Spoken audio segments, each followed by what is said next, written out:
Welcome to Phil Welch Stadium in St. Joseph, Missouri, where tonight we see the top two teams in the Mink League in showdown fashion, as it's the St. Joseph Mustangs versus the Clarinda A's here on the St. Joe Mustangs broadcast. Tyler, it's going to be a good one tonight. Both teams playing good baseball. What are we going to see out there? Well, if you look at the lineups that you will get to in the next couple of minutes, the A's and the Mustangs rolling out their 9 best guys in the field and arguably their 2 best pitchers. So they are bringing it tonight, both teams. Huge playoff implications for that 1 seed. The Mustangs with the win will just be a game closer to clinching a first-round bye, but the A's could sneak into first place if they start winning some games and the Mustangs have a drought. So big game here. If the Mustangs take care of business, that'll allow them to really breathe and relax the rest of the season. You mentioned pitching. Let's take a quick look at Aaron Harrington and what he's been able to do so far for the Mustangs. I mean, absolutely shutting down everyone he's faced. Tyler, what can you tell me about Aaron Harrington? You can simply look at the whip. Under 1, that's absolutely fantastic. ERA comes along with that, but 20 innings, 25 Ks, high strikeout guy, but not a lot of walks either. So a guy that gets ahead but also knows how to put away batters, and that is a recipe for success as a starting pitcher. He should be able to work deep into this ball game, Charlie. That would be lovely as Harrington kicks and deals on pitch number 1. And he's pitching to one of the best hitters in the entire Mink League in Kai Holiday, the only player who has an active batting average over 400. And I think putting arguably in front of that sentence might not even be correct. Kai Holiday all around has been incredible, supporting an OPS over 1,000, which no one on the Mustangs team currently has right now. And he's the only one in the A's with that as well. And the A's have some guys with very good numbers. This entire A's team can swing it. That is for sure. There he goes again. So Kai Holiday, off arguably one of the better pitchers in the Mink League, getting a first at-bat single to start the Athletics' day off. And if there is any way to pitch to Kai Holiday, you have to get ahead. And the minute he's hunting fastball in a 2-1 count, you could have one of the best fastballs in the Mink League. Kai Holiday will probably do some damage. Holiday also a speedster. Stolen bases are always on his mind when he's at first, as that's Caruso dropping down a bunt. And Black slips, and it's going to be a fair ball. And he may have slipped, but he was still trying to go after that ball a little bit. And that ball was rolling down the line. He wasn't making the play on Caruso at first. Really, you just take a step back and watch that ball. If it ends up staying on the line, staying fair, there's nothing you can do about it. But for Black, you can't do anything to risk touching that baseball. Sean Bazemore up now. Take a quick look at the rest of that Athletics lineup. Bazemore hitting third. Behind him is McNatt. Drake Cobb in the 5-hole. Tyler Macon hitting 6th. Evan Smallwood hitting 7th. Lath Holiday hitting 8th. And Mark Henderson hitting 9th, with Jose Calcaño on the mound for the Athletics. I mean, take a look at all those numbers. Just really well-rounded lineup. The fact that they have an OPS, every single player has an OPS over 700. That's probably above average in the Mink League. Every single player in their lineup is above average. That's incredible. No MLB team has come remotely close to that. Yeah, it's outstanding, as Harrington has worked ahead 0-2 of Bazemore, probably the second best hitter in this Athletics lineup. They're 1, 2, and 3 guys, all atop the Mink League in terms of production. Also, they're 1, 2, and 3 guys amongst the league leaders in stolen bases. That one's hit well out there to left field. Bazemore turned on it and hit it far, and it's gone. So Sean Bazemore takes Aaron Harrington over the left field wall. That's a 3-0 Athletics lead here in the top of the first inning. We knew it was going to be a dogfight, but I expected Aaron Harrington to have a little bit more success. Fastball caught way too much to the plate in a 1-2 count. And Sean Bazemore has been doing what he's done all season. Interestingly enough, the A's in second place only had 1 home run going into this game, but have just hit their second one of the season. Yeah, I mentioned Bazemore turned on it, and he did, and he absolutely crushed it. Now it's Connor McNatt stepping in for the Athletics. And this is unfamiliar territory for Harrington, giving up 3 runs in a ball game, but let alone 3 runs to the 3 first hitters in the lineup. Let's see how he responds. Yeah, Harrington has been the best pitcher all year for this Mustangs teams in terms of stats. He's looked dominant every outing. Bit of a different start for him tonight. That one's flat out into center field and caught by Trevor McCollum. So Harrington bounces back, gets the first out of the ballgame. Now with Harrington, the one positive to look at is he gave up a 3-run homer, so he didn't have to waste that many pitches.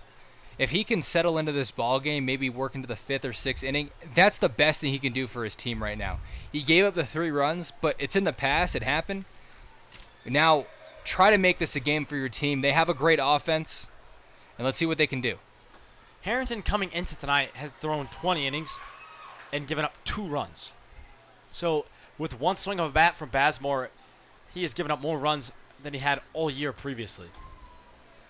That's just how the game goes sometimes. Even the best pitchers in the MLB give up home runs like that, and Harrington, it was a mistake pitch, and Sean Bazemore did a great job of capitalizing on it.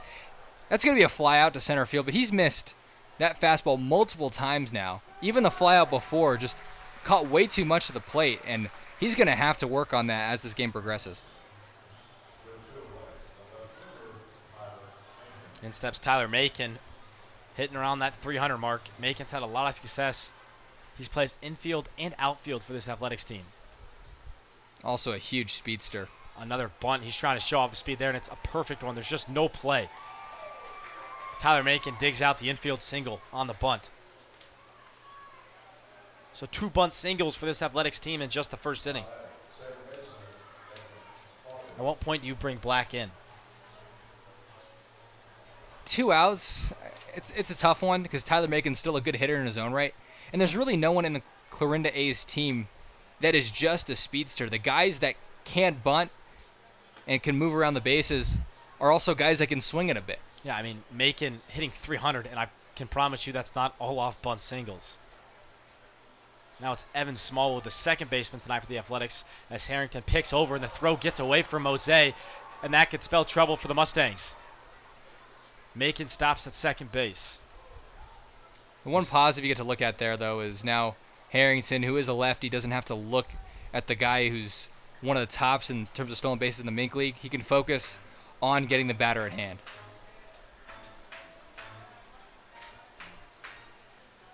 Two outs in the top of the first inning. The Athletics jumped out to a 3-0 lead thanks to Sean Bazemore. Home run over the left field wall. There goes Macon. Felix's throw not in time. He steals third base. And you don't really want to worry too much about being quick to the plate with a guy on second. But Macon completely timed up Harrington in terms of looks. He looked back to second base and waited about 1 second before delivering the pitch, and that's when Macon took off. Harrington's now fallen behind 3-0 to Evan Smallwood, the 7-hitter in this Athletics lineup. Lath Holiday, Kai Holiday's brother, waits on deck. Lath having a very good year as well. So a 4-pitch walk to Smallwood puts runners on the corners for Harrington. Now would be a good time for at least Dom Felix to come out and talk to him, if anything. Max Stevenson going to stay in the dugout. I'd love to see Harrington work out of this. Really give him some confidence the rest of the way. But one thing we need to talk about, Charlie, is the Clarinda A's played essentially their same starting 9 every game. Not only does that put your best 9 players over, but it allows them to have the most reps out of anyone else in the league. Yeah, they do not take the summer ball approach of getting everyone at bats. This is, cutthroat here for the Athletics. If you're not producing, you're not playing. And head coach Ryan Eberle found a lineup that produced, and he has stuck with it for the last 20-so games. And that is why the A's have been the hottest team in the Mink League over the last 3 weeks. 1-1 pulled to Black, past the diving glove of Jordan Black. It's another first inning run for these Athletics. It's 4-0 now, with only 2 outs in the top of the first inning. Harrington is lacking a secondary pitch today. So I've noticed just hasn't had enough trust in it to get it over the plate. And these A's are feasting on his fastball. He has a plus fastball, a lefty in the upper 80s, but he's not able to tunnel it with anything else, and guys are just sitting back on it. Well, we have a minute. Let's show you exactly what these Athletics are capable of. They lead the entire Mink League in batting average points, and by 24 points. That's quite a good margin, and that's why they're all over Harrington right now. You see Kai Holiday hitting over 400, the only hitter in the Mink League to do so. Harrington has a tough matchup tonight. Yeah, it definitely wasn't going to be easy, but I also didn't expect 4 runs on the Mustangs ace here already. And you're looking at those league leaders. There's guys on the A's that aren't quite in that top 5, but there's at least 3 of them that round out the top 10. Bazemore hitting a 348, Lath Holiday hitting 330, and the guy on deck, Mark Henderson, has a 370 batting average, just doesn't have enough at-bats to qualify. Now this is Mark Henderson right here hitting for the Athletics. On deck is Kai Holiday, meaning the Athletics with one more base runner would be batting around here in the first inning. Yeah, a tough feat. Although, maybe not yesterday. The Mustangs did that multiple times. But against Aaron Harrington and this Mustangs team, I think we've only seen it one other time at home where the opposing team batted around.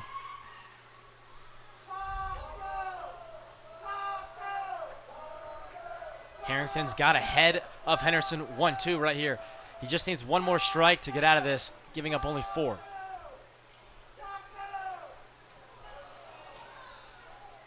Fouled back. Mark Henderson doing just enough to stay alive. And if he's a little late on the fastball but still able to get wood on it, he might be sitting breaking ball. And if Harrington throws it, he better execute. The 1-2 pitch from Harrington is shot to right field. It's going to be a foul ball. Mustangs are lucky. That would have been 2 runs and another guy in scoring position, potentially on third base. Big swing of events here. And if Harrington can't get out of here, it doesn't feel like this game's over yet. A 6 spot in the first, that's a tough deficit to come back from, even for these Mustangs. Well, these Mustangs hitters who we'll talk about when they come up here in the bottom of the first, they've been hitting really well as of late. So 4 runs, not impossible. Very possible. The 1-2 pitch again to Mark Henderson. This one by him. So Harrington struggles in the first inning, giving up 4, but gets the strikeout. A little bit of damage control for Aaron Harrington. When we come back, we're going to see if the Mustangs can spot a couple runs for themselves.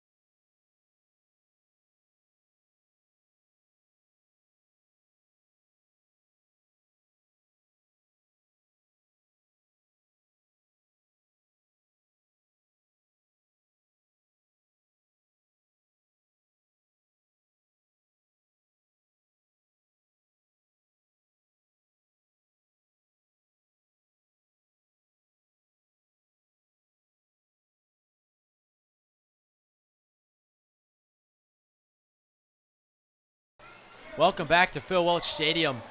The Athletics jumped out to a 4-0 lead in the top of the first inning, thanks part to Sean Bazemore hitting a 3-run shot off Mustangs ace Aaron Harrington. Pitching for the Athletics tonight, Jose Calcano.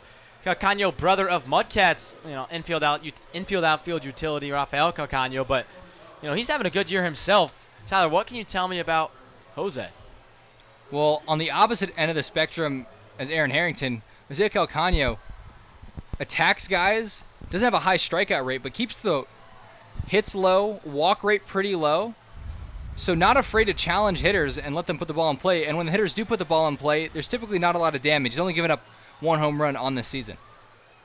Yeah, he might be in line to get, to be the ace for this Athletics team. As overall, the pitching favors the Mustangs, but did not look like in the top of the first.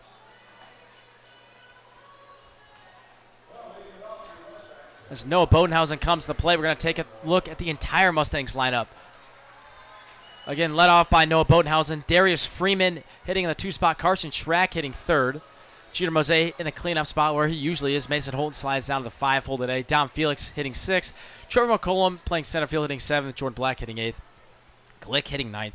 And then again, Harrington on the mound. And Carson Schrack, I look at him in the 3-hole, who's been on a tear. His average was down in the 230s. First pitch from Calcano is going to be a line out to right field off the bat of Noah Bodenhausen, who continues to hit the ball well. That's a testament to Jose Calcano's game.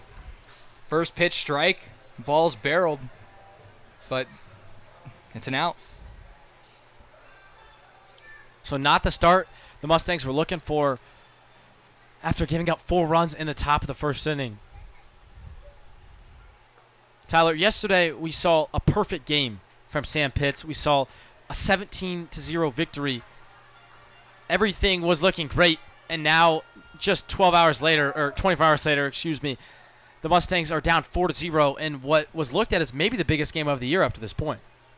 Yeah, and there's 2 ways to approach after playing a game like that. You're obviously not going to have as good of a game as you had last night. As Freeman shoots one into the gap. That one could be extra bases and will be extra bases. The question is how many. Freeman will stop at second base with a 1-out double in the top of the, or bottom of the first inning. Like I was saying, and that's what the Mustangs were doing yesterday, just barreling balls, putting them in the gap. Defensively, the Griffins didn't look great by any means and probably helped them inflate that scorecard.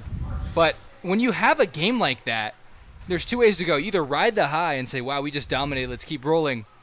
Or you kind of coast a little bit and realize, man, like, we played great baseball, but all of a sudden you find yourself down 4-0. It's really a tale of 2 games, and you don't want to let your, maybe not ego per se get to you, but just think that you guys are the best team in the league when you got a team like the A's coming to town the following night. Well, the A's reminded them pretty quickly what they're about tonight.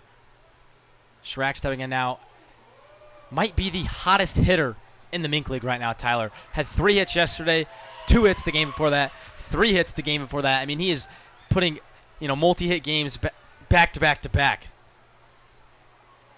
But really, the 1, 2, 3, 4, and 5, even Dom Felix in the 6th spot tonight, all those guys have had multiple hits in the last couple games. We've had discussions on air about what the best Mustangs lineup could look like tonight. We might have seen Johnny Coy's impression of it, as the first 6 hitters, in my opinion, definitely all deserve, and 7 with McCollum. Black and Glick, also great players. So, I mean, this is just a really, really good lineup tonight for the Mustangs. Yeah, and really the only guy you're missing is Hepburn, but he's out with injury. So without him, can't get much better than what we have tonight. Harrington on the mound as well. I'm sure we'll see Jace Johnson, Jaron Guck, and Bronco Witt all out of the pen if we need to. 3-1 to Schrack is swung on and skied straight into the air, right to Kai Holiday in center field.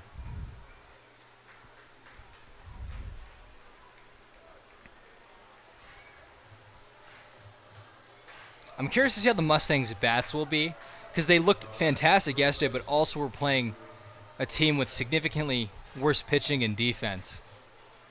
However, if your team's hot, you guys are putting together good at-bats, that should be able to carry over at least a bit.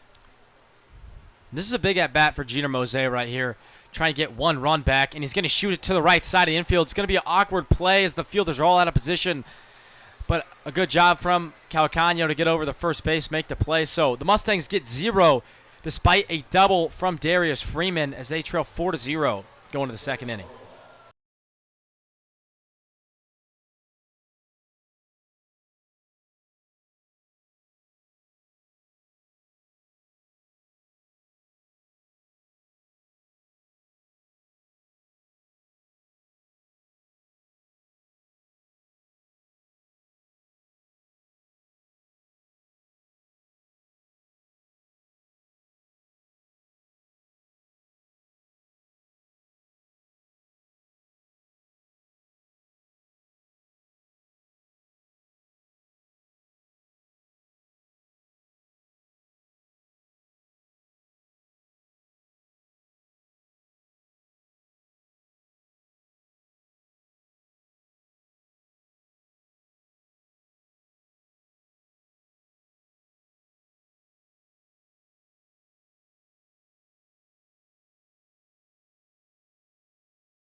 4-0 is our score as we welcome you back in the top of the second inning. The Athletics jumped all over Aaron Harrington in the top of the first. They batted around, putting up 4. What does Harrington need to do different as we get into the second inning? The game gets rolling to limit the Athletics offensively. Well, he struck out Mark Henderson in a changeup, and I like the idea to Kai Holiday here. First pitch breaking ball. So Harrington does have 3 pitches: fastball, changeup, and a breaking ball. And I saw the A's tee off on his fastball. He's got to do a better job of mixing it in. And if he does that, he can really work through this start. He also needs to get ahead early in the counts. Yeah, falling behind anyone is not good. When it's Kai Holiday hitting, almost 410 now, it's even worse. It's kind of crazy that a walk here to Kai Holiday isn't even the end of the world. He's a guy who's fast, but you're just glad he may not get more off you. Harrington able to get in the zone 3-0.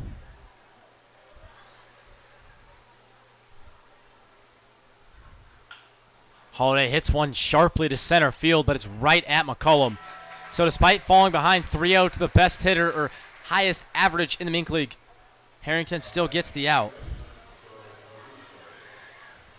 Tell you what, going 3-0 on the best hitter in the Mink League and being able to retire him, maybe a little bit of luck, but good pitching from Harrington there. Another good pitch. This one just down, though.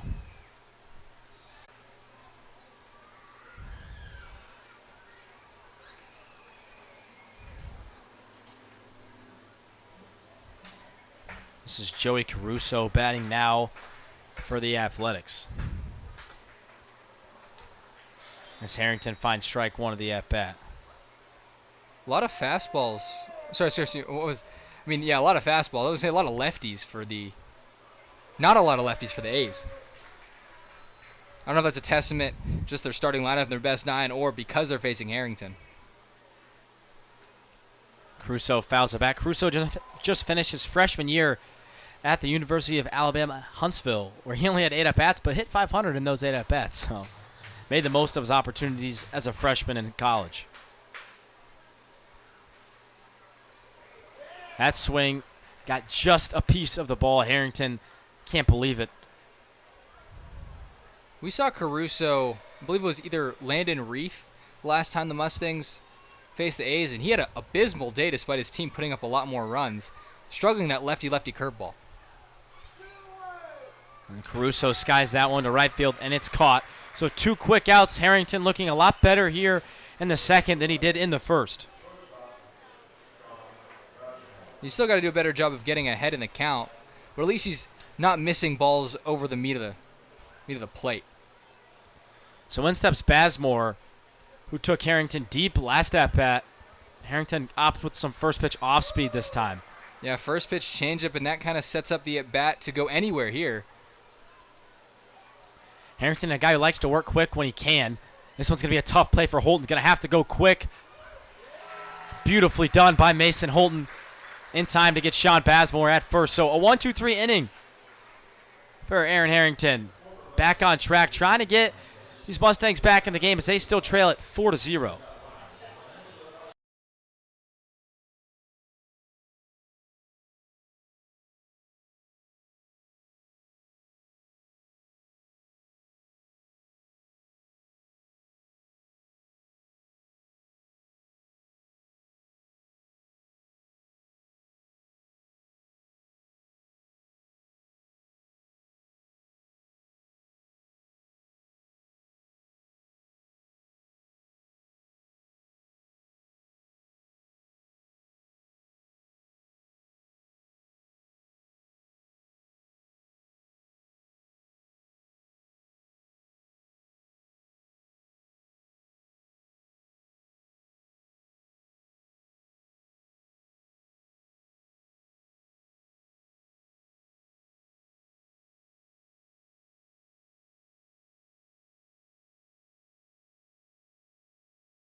Welcome back to Phil Welch Stadium.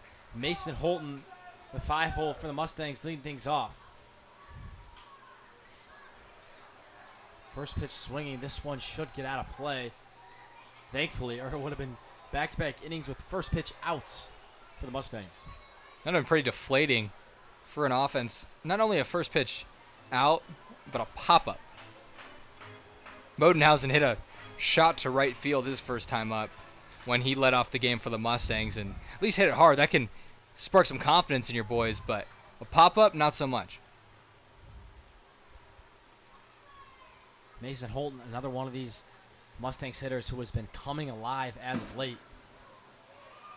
That one, foul ball in foul territory again. This one dropped by Henderson. So 2 fly balls, both in foul territory. One stayed in play, though, but dropped. And Holton down 0-2 in the count. And that's a tough play for a catcher. You'll always see catchers on a pop-up straight up in the air will actually turn their back to the field because of the backspin, the ball comes back toward them.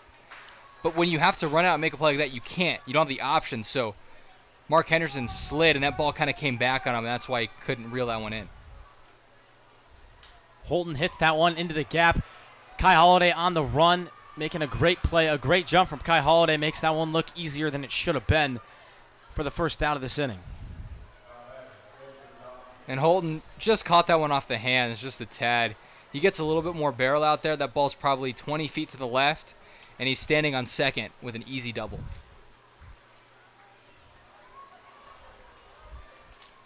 Dom Felix got his average over the 300 mark yesterday. So he went 2 for 5 as that one's hit well. But again, right at these Athletics outfielders, an easy play for Tyler Macon. So 2 quick outs. The first inning, or excuse me, the second inning looking a little too similar to the first inning. For the Mustangs now, I'd have an approach where you can swing at the first pitch, but if it's not a first pitch strike, then I'd take till a strike. Try to ride up Jose Calcaño's pitch count just a little bit. See if we can make him work more rather than just cruise the first couple innings. Oh, tough call.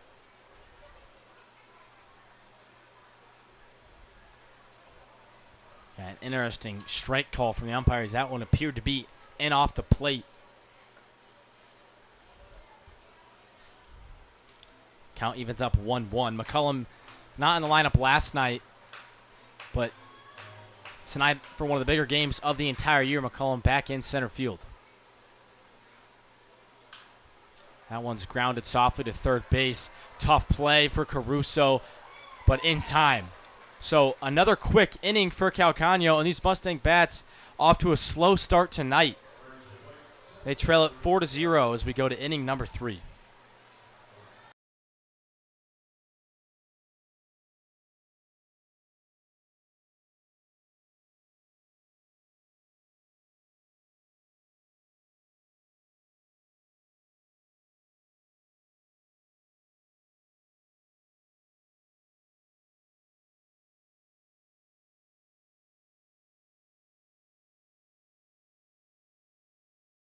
This free broadcast of tonight's game is brought to you by Caleb Wills and HLC Insurance, located here in St. Joseph.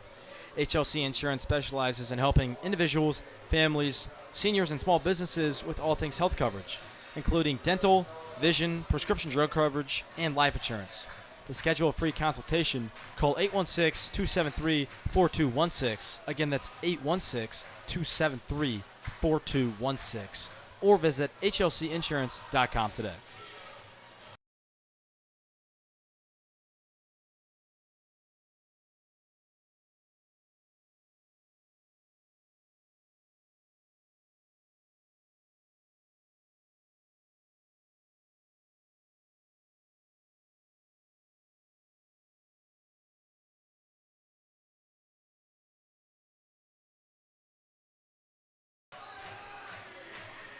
Charlie Marshall alongside Tyler Bermundo as we welcome you back. Top of the third inning here. Take a quick look at what the Mustangs are bringing out defensively tonight. Charlie McCollum in center field, Noah Bodenhausen in left, Freeman in right, Jordan Black at third, Mason Holton at short, Carson Schrack at second, Jeter Mose at first, Dom Felix behind the dish. a pretty typical night for this Mustangs defensive lineup. Would you agree, Tyler? No, it is, and you can argue it's for the bats, but defensively, I like the outfield the Mustangs are rolling with. No Easton Bruce tonight, who's been a staple the last couple weeks. Mose, a tough pick. Short hop makes it look easy. First out of the inning. But with Darius Freeman, Trevor McCollum, Noah Bodenhausen, you got guys all with very good speed. The only one you're missing defensively would be Logan Miller. But all three would make up for it for his bat. And all three are really good fielders in their own right. Darius Freeman, pretty solid arm. Fastest of the three. Noah Bodenhausen gets great reads out there. And Trevor McCollum, just an all-around great center fielder.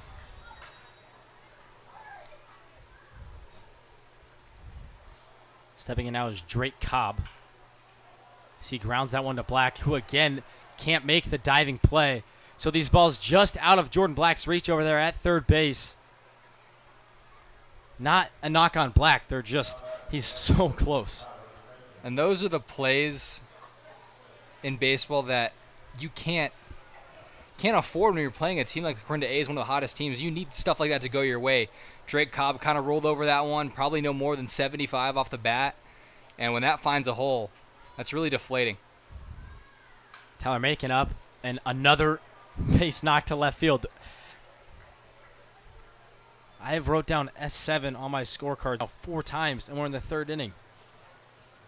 The guys are really sitting back on that fastball. Harrington, when they get it, Harrington has not put it on the corners enough. That one middle in. And Tyler Macon continuing on with this good season. Here's Smallwood, who walked in his last at-bat, ended up reaching second base where he was stranded. He shows bunt. It's a pretty good one, and it's going to just sit fair all the way up the third base line.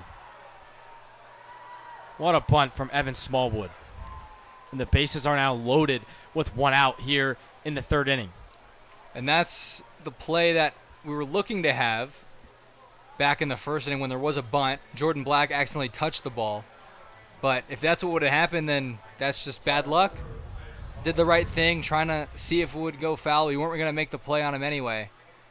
And now you just got to step up, make a couple good pitches, and hopefully get out of here. Holiday stepping in. The second Holiday in this lineup. Both hitting over 300. I mean, pretty good tandem of brothers. Harrington gets ahead 0-2 with that one in the dirt. That's a good sequence of Harrington. Back-to-back changeups. Now that'll open up your fastball. Guys can't really sit on it if they know you could trust another pitch. Harrington looking for the 0-2 strikeout. Instead, it's going to be shot for a fair ball down the line. Darius Freeman lets it get by him, and this spells a lot of trouble as the bases are going to clear. A one-out base-clearing triple for Lath Holiday. And the A's are up to a 7-0 lead in just the third inning. Aaron Harrington did a great job getting to the 0-2 count, but he went with a fastball and didn't elevate it enough. That ball caught too much to the plate. Wasn't in an awful spot, getting in on his hands. And Lath Holiday doing a good job of fighting that off and muscled out to right field. Darius Freeman attempting a sliding stop to try to get the guy gunned down either at home or third base, and that cost him another run. That one hit well. It's going to be over the head of Noah Bodenhausen. So Aaron Harrington getting battered around Phil Welch Stadium tonight, as that's a double for Mark Stevenson. We've talked a lot about Harrington today, but you can't fault good hitting, and the A's have done that. When Harrington has made mistakes, they have capitalized and really have not missed. But this A's team are looking like a really tough matchup in the playoffs. And if you have to win 2 out of 3 of these guys, win 2 out of 3 games against these guys in your Mingle League Championship, that is going to be a tough task for any team. So the bullpen's starting to get hot now for the Mustangs as they're down 8-0 in just the third inning.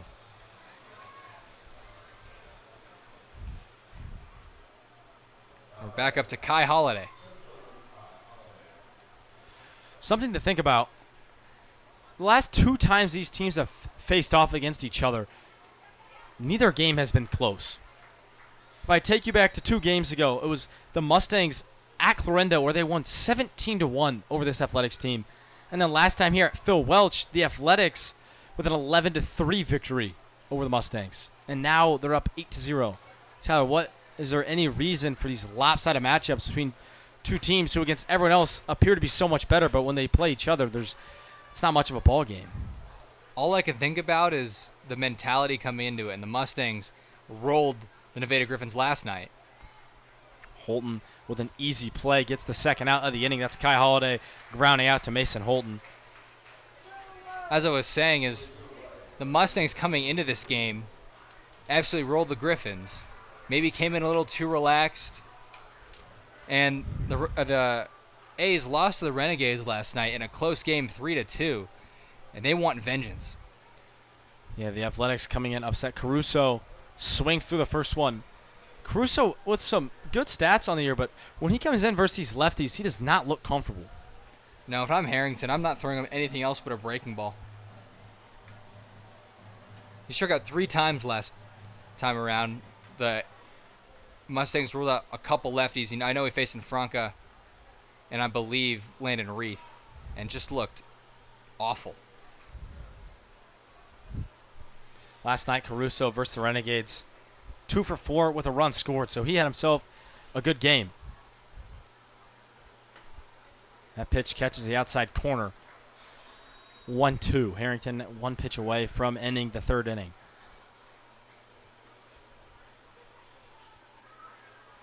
And he does on the breaking ball. So Harrington gets the strikeout, but not before the A's get 4 more runs. It's looking like these Mustangs are in some trouble, and they need to find an answer, and they need to find it quick.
Welcome back to Phil Welch Stadium, where the Mustangs down a lot early on. It's 8-0 here at Phil Welch, and we're only 3 innings into this game. And there's no secret here. The Mustangs, rough start, but they do have 7 more times at bat as long as the lead doesn't get worse for the Mustangs. And you just slowly chip away. We've seen them come back from a 8-run deficit earlier on in the year, as they scored 2 runs here, 3 runs there, maybe a bigger inning. And that's what they got to do. The A's, we know Calcano throws strikes. It's going to be what do we do with those strikes. Yeah, credit to Calcano. He's looked really good tonight for the Athletics. Again, the A's not a team with a ton of pitching at hand. They're a team led by their bats. And we're seeing it tonight, but we're also seeing it on the mound. It's also worth mentioning the Mustangs haven't made any bad errors, and Aaron Harrington has been around the zone.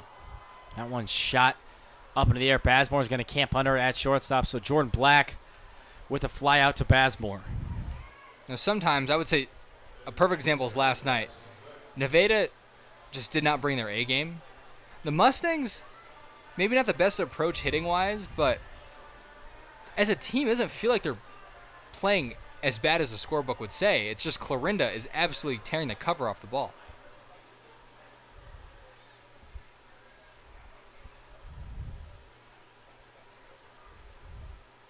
Jackson Glick, fresh out of his high school year, hitting now. He's in the 9-hole tonight for the Mustangs. DHing. We always mentioned Glick loves the left center gap.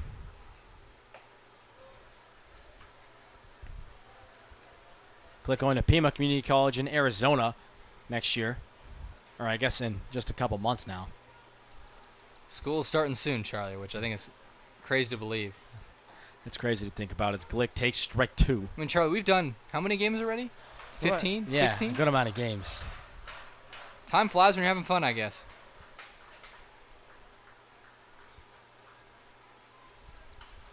Glick fouls back the fastball. And Charlie, this is the 5th game this week. Yeah, it's been a busy week for the Mustangs. It's been a busy week for us. There's a lot of home games. Yeah, it's the 5th home game this week. Well, there was the alumni game. Glick hits one sharply back to Calcaño on the mound, but he makes it look pretty easy. Now shaking his hand. You hope he's all right, as maybe that ball got some bare skin. Yeah, pitchers will typically be tough and will do anything not to come out of this game, even though he's supporting an 8-0 lead. Oh, bent over. Maybe he'll get a pitch or two. Looks like we're going right into it. So Noah Bodenhausen, who I mentioned track might be the hottest hitter in the Mink League, he's got to be up there as well. And he's been tearing the cover off the ball. Lined out to right in his first at-bat. He likes to go to the opposite field. But in this little streak he's had going, I've seen him hit balls the other way in front of the right fielder. I've seen him have some power to the left side as well. Down 0-2 already. So Calcaño with 2 quick innings already, and now he's ahead 0-2 with 2 outs here in the 3rd.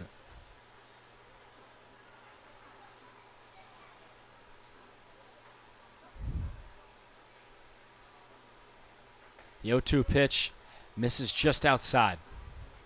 It's a tough 0-2 take for Bodenhausen. Really spat on that one.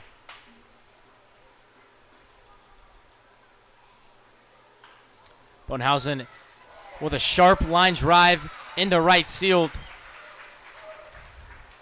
So good pitch there from Calcaño, but no, Bodenhausen just with a better piece of hitting. Now, he did a great job there. Recognized the breaking ball. Probably got his weight out on his front foot, but was able to stay back just enough. Put good one on it, and really a solid single. Good adjustment from Noah Bodenhausen. Yeah, fell behind 0-2, did not panic, drives ball the other way like he's been doing all week.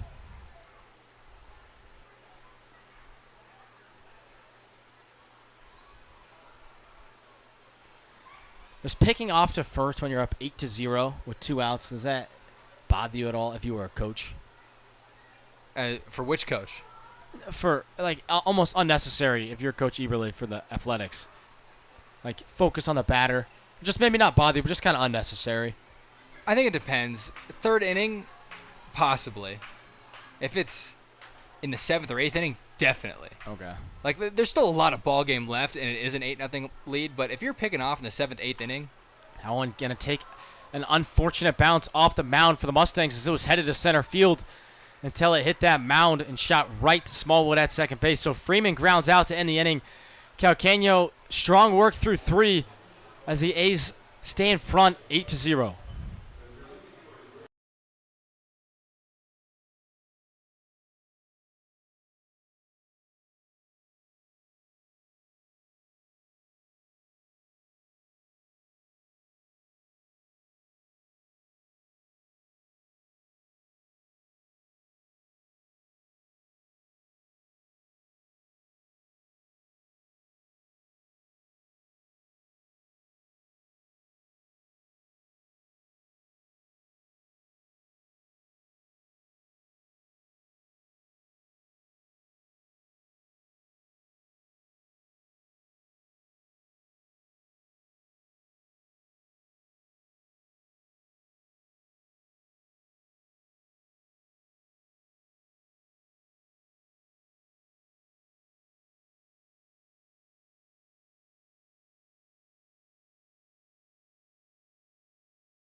Charlie Marshall alongside Tyler Bermundo, 8-0 here at Phil Welch. If you're just now joining us, well, you've missed a lot of runs from this Athletics team. Bazemore, who had a 3-run shot in the first inning. The Athletics got 4 more last inning. Aaron Harrington's day is now done. Is Andrew Clark in relief for these Mustangs? I really like the move to Andrew Clark because he's a guy who started 4 games, made 6 appearances, so someone who can go the distance. But if the lead gets any worse, you roll him out there for a couple innings. As that's going to be a leadoff single for Sean Bazemore as the ball got down the line past Mose. Yeah, with Clark, he can go 1 or 2 innings if this game gets out of hand and not worry too much he gets his work in. But on the flip side, if the Mustangs do start to come back, Clark is the type of guy who can work 5-6 innings out of the pen and really keep this game where it needs to be. Clark on the year, 23 innings pitched, 5.09 ERA with a 1.6 whip. But he's looked a lot better out of relief. He has 2 relief appearances, this being his 3rd. He's also a guy with an out pitch as a changeup. Not as common in today's day and age. There it is right there. Yeah, Clark loves the changeup to the lefty batters. He loves it to everyone, but especially the lefties. And it pairs so well with his fastball. Has similar horizontal movement, a little bit of arm side run, but just dies last second, maybe 6-7 miles off of his fastball. Clark going to be a junior at Northwest Missouri State next year. Started 9 games for them last year, so he has experience on the mound at the collegiate level. And knows how to get guys out. That's one thing, is there are guys, especially in the minors, who could throw upper 90s, low 100s, but don't know how to get guys out. Fastball misses just off the plate, 2-2. He wanted that one. I don't blame him. Really hit a spot, too. Felix didn't move much out of the crouch on that pitch. He's going to go back to his changeup here. Try to execute on the outside part of the plate. Bazemore taking off as that one's fouled back.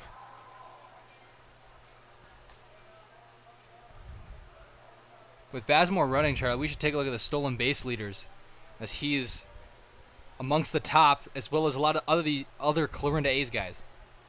Yeah, Bazemore with 20 bags on the year. He sits at first base right now.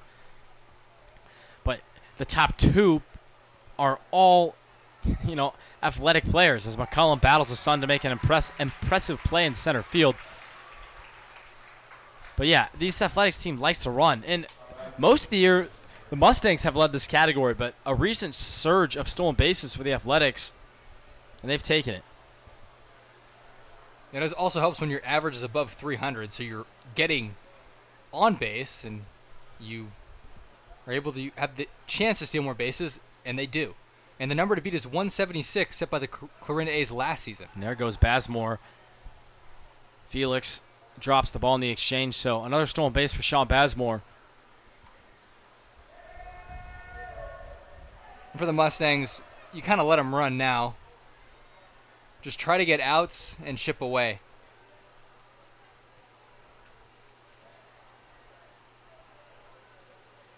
Cobb chases some off-speed in the dirt. I wouldn't be surprised to see Bazemore go again. It looked like he timed up Andrew Clark on that. The second baseman, Carson Schrack, once he vacated, there was no one within 20 feet of second base.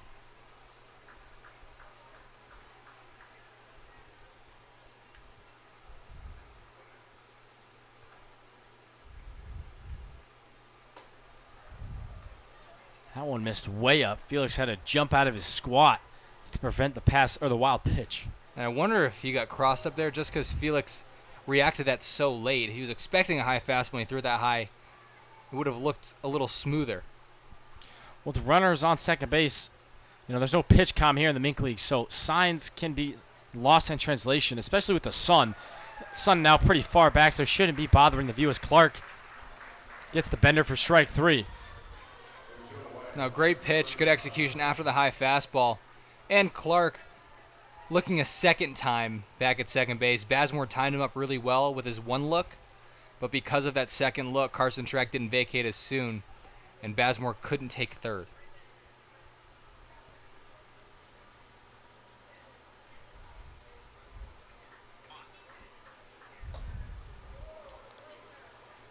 Tyler Macon so far in the day, 2 singles, 1 to third base, 1 to left field. Got a bunt single, and then a line shot on a fastball in the inner half. This is where Andrew Clark's changeup should come into play. A guy who's been sitting fastball most of the night.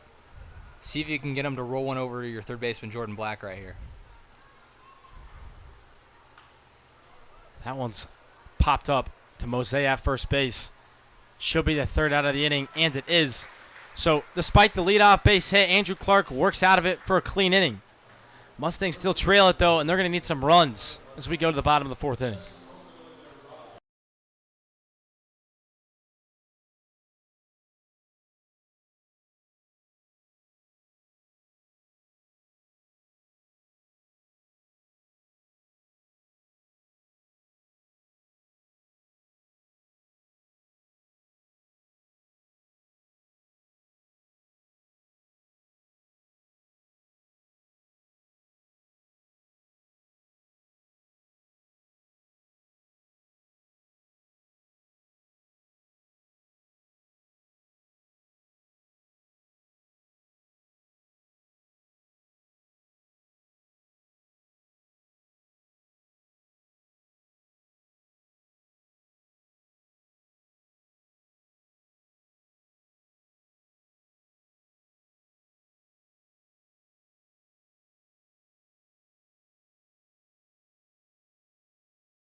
Carson Schrack set to lead things off in the bottom of the 4th inning. Schrack having a good, last couple games. The average has climbed from 230 to about 270. And Calcano doing exactly how he's been advertised. Not afraid to give up hits, but been around the zone. Not too many strikeouts. Guys putting ball in play, and they're just finding fielders. That one's going to be a nice hop for Caruso. He gets the ball over to Cobb in time for the first out of the inning. And the Mustangs have been aggressive. They were aggressive last night against the Griffins. Because Calcano, a better pitcher, ball moves a little bit more and mixes up what pitch he goes to first in the count. He's been able to be successful tonight. Not only has Calcano looked good, he's just done it very efficiently. Well, even up 2 hits so far tonight. 2 hits and probably under 40 pitches now in the 4th inning. Well, he has no strikeouts and no walks. So that kind of tells you that he's just going right at these hitters and, they're putting the ball in play right at these athletic fielders. And that was a first pitch breaking ball, so he is getting ahead with different pitches. That one, Mose might finally dig out, but he won't as it was bobbled by Smallwood, but he still gets the ball to first base in time for the second out of the inning. That was a good job of not panicking because that happens to everyone who's ever been an infielder. Ball ate him up just a tad, was able to body it, made that play, and realized Mose was a couple steps off of the base, so didn't have to rush the throw and got him out by a step. We haven't showed it to you yet, but there's the defensive setup tonight for the A's. Calcano looked good, or he's looked really good, but again, with every ball being put in play, he's used his defense a lot tonight, and they have come through for him so far.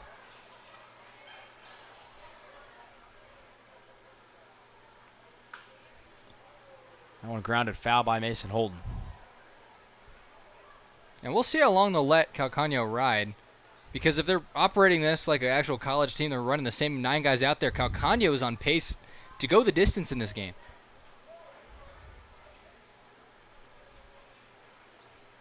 Mose takes for a ball.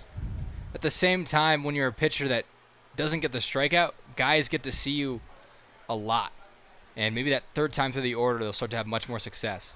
Mason Holden not having a lot of success right now, and no one in this Mustangs lineup is, as that's another 1-2-3 inning for Calcano. We're going to go to the fifth inning where the Mustangs still looking for their first run of this ballgame.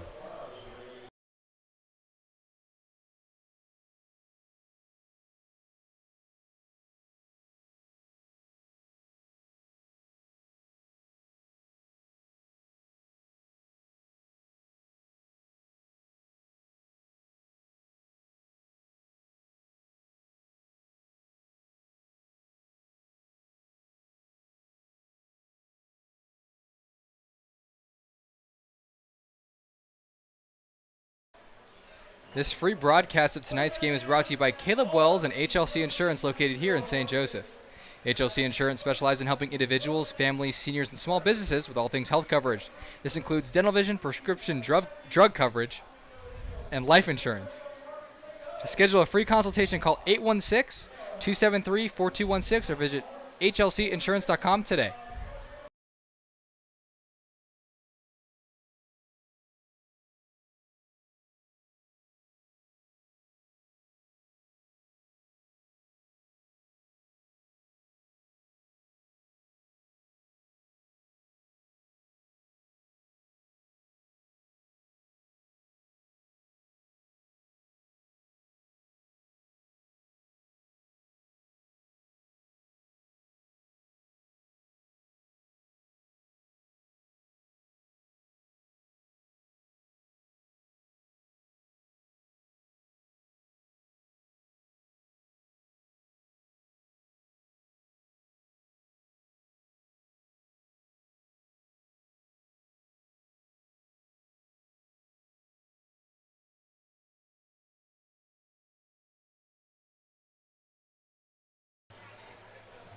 Evan Smallwood walks into the frame right here.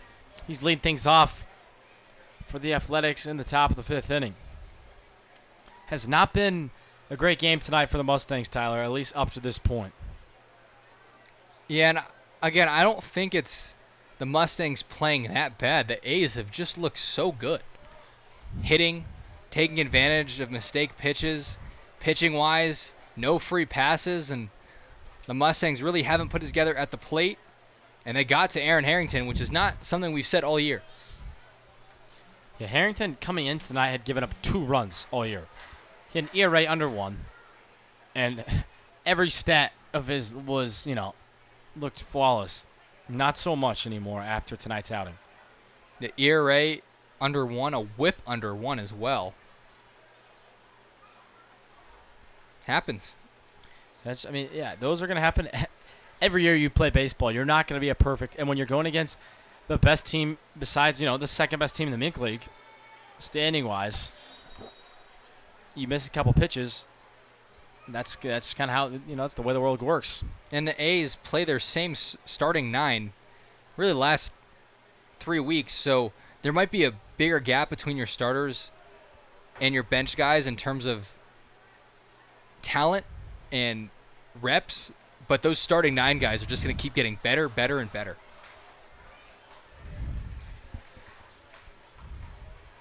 Full count here to Smallwood.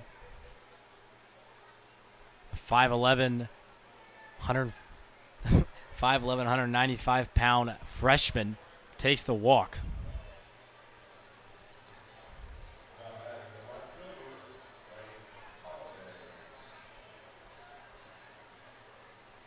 Lath Holiday's had himself quite the game tonight. He's 2 hits, including a base-clearing triple.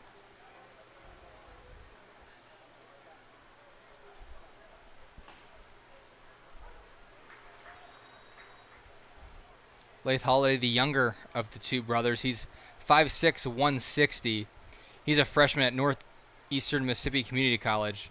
Kai, on the other hand, is a junior at Lenore Ryan University.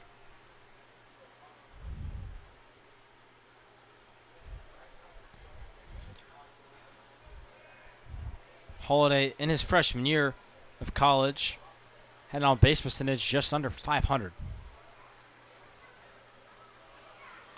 That one's grounded to Holton. Going to be tough to double up Holiday, but they'll get the first out. So get the lead runner, most important. Now there's one out with Lath Holiday on first base. Yeah, that's a tough play if there's no runner on first to get Lath Holiday running down the line. But they got an out. Another one of those ground balls, maybe hit a little bit harder and right at someone. You can get out of here on one pitch. Yeah, Stevenson not as fast as Lath Holiday, although can clearly swing it. Struck out in his first at-bat, and then in his second at-bat, hit one over Noah Bodenhausen's head out there in left field.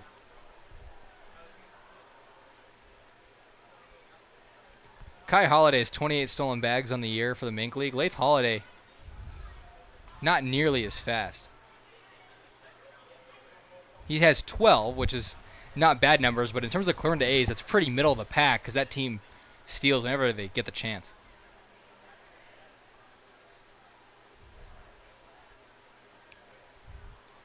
This one grounded to Black. This could be the double play they were looking for.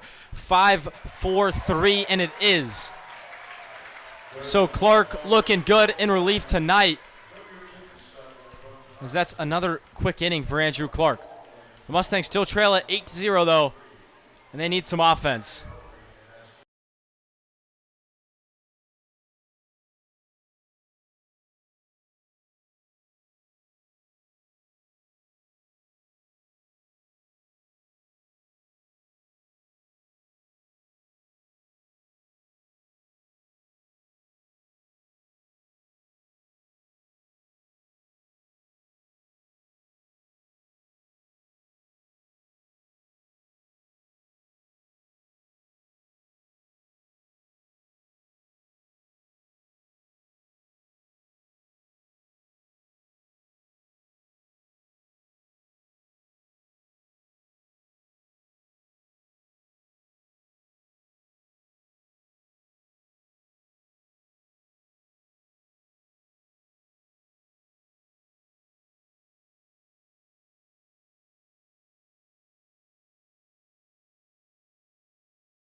Mustangs trail at 8-0. Have not looked their best tonight.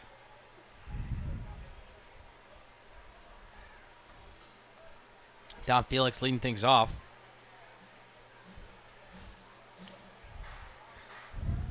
It's been a nice day in St. Joe today.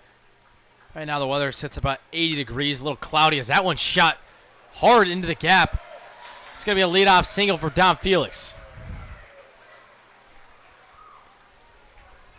That's the thing that can jumpstart your team. 2-pitch single, got good barrel on it. String a couple of these together and cut this deficit to maybe 6 and keep playing this ball game. Keep fighting. Your pitching's been doing a fantastic job the last couple innings. Slowly claw your way back into this game. You mentioned the weather, Charlie. The weather the last 5 days here at Phil Welch have been fantastic. Probably all sunny with temperatures in the low 80s. Yeah, it's 78 right now. Temperature drops down to about 70 when the game ends.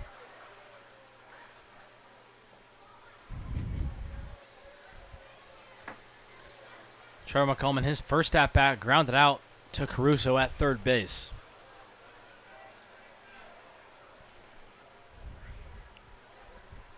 This one's going to be hit right at Bazemore, and that is not good for the Mustangs.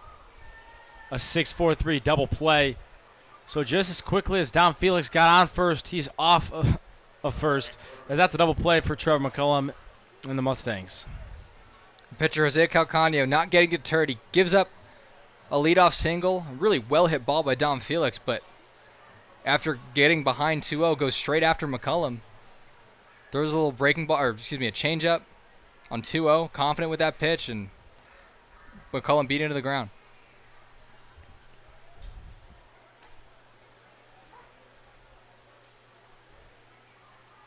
While we have a minute, we're going to take a look at the trivia for tonight. So, yesterday, when things were all golden, sunshine, and rainbows here at Phillips, we saw Sam Perfect Pitts, throw a perfect game. And so my question for you, Tyler, is before yesterday, and before that perfect game was thrown, how many perfect games had been thrown in Mustangs history? Oh, Charlie, you're really going deep in the archives for that one. Black breaks his bat. That's going to be a ground ball to third base under the glove of Caruso. It's an expensive single for Jordan Black, but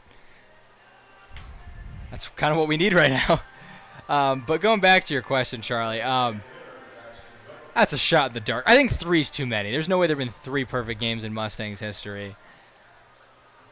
0 is not even a bad answer. I just don't feel like it was advertised as Sam Pitts being the first perfect game in Mustang history. So I'm between 1 and 2, and just talking about how rare a perfect game has been, I'm going to go with B, 1, Charlie.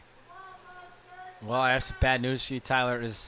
Yesterday was, in fact, the first perfect game in Mustangs history. So congrats to Sam Pitts on that impressive feat, as this one's going to be grounded to Smallwood at second base. So Jackson Glick grounds out to the end of the inning. And that'll do it here in the 6th. This Calcano continues to just straight up shove for the Athletics. They lead it 8-0.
Take a look at Phil Welch Stadium in all its glory.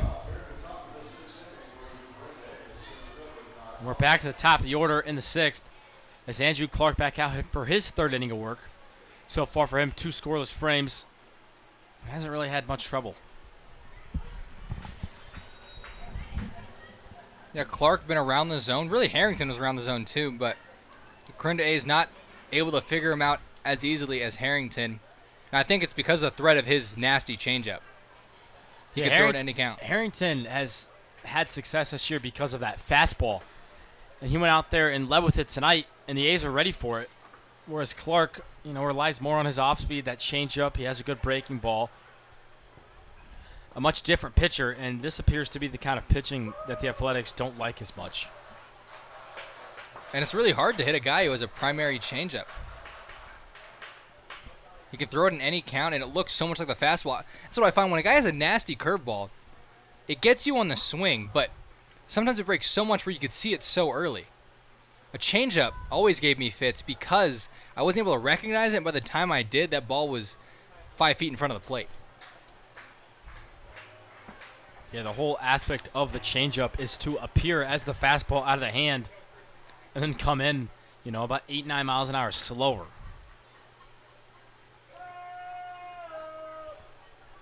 The 2-2 pitch to Holiday is grounded foul. And Clark also uses his changeup to righties. You mentioned he likes throwing to lefties, and he does, but it's such a good pitch where he can go either side with it. Kai Holiday caught way out in front of that one, was able to put the bat on the ball and stay alive, but he likes that pitch to either hand. Goes with, looks like a fastball there off Holiday's dome. So he's upset with his health as he just put the Mink leader in stolen bases on first base for free to start the inning. I'm glad Kai Holiday's okay because it's never fun to get hit in the helmet. That ball also had an exit velocity of 50 after it hit his helmet. It shot off the net here at Phil Welch. Jackson Glick retrieving it.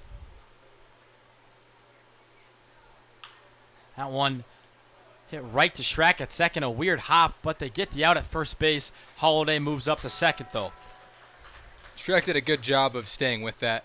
You expected that to take another big hop, but athletic enough to get down there before that ball snuck under his glove, and really a good play on a ball that seemed to be routine, but it takes a good fielder to make that play, Charlie.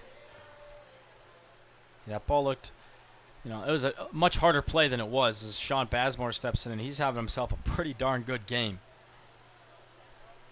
Home run in the first inning, which really got the ball rolling for this team offensively. Singled in the fourth. So 2 for 3 tonight for Sean Bazemore. And that right there is why Clark's been effective. He has 3 pitches tonight, can go to it at any time, and throw it for strikes. This one not in for a strike. 1-1's the count to Sean Bazemore. When you're able to establish off-speed early, that fastball that might be 86 to 87 looks a couple ticks faster because they're not able to sit on it. They were able to sit on Harrington's fastball tonight.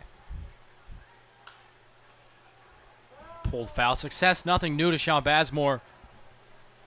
In his freshman year at Angelina College, Community College, he hit .331 with an on-base percentage of .414. So pretty good numbers for someone in their freshman year of college.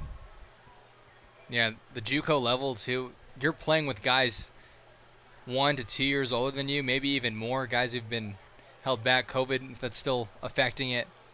And coming in as someone fresh out of high school, very tough to do. But to not only be a starter, but to hit that well, pretty impressive and sets you up great for the rest of your college career. Yeah, well, he's brought it over into summer ball as he has hit really well so far this year for the Athletics. That one kept in front of Don Felix, but got away from one enough for Holiday to advance to third. So Clark in danger of allowing his first run of the ball game, as one of the fastest players in the entire Mink League stands on third base. And the guy at the plate, no slouch with his legs either.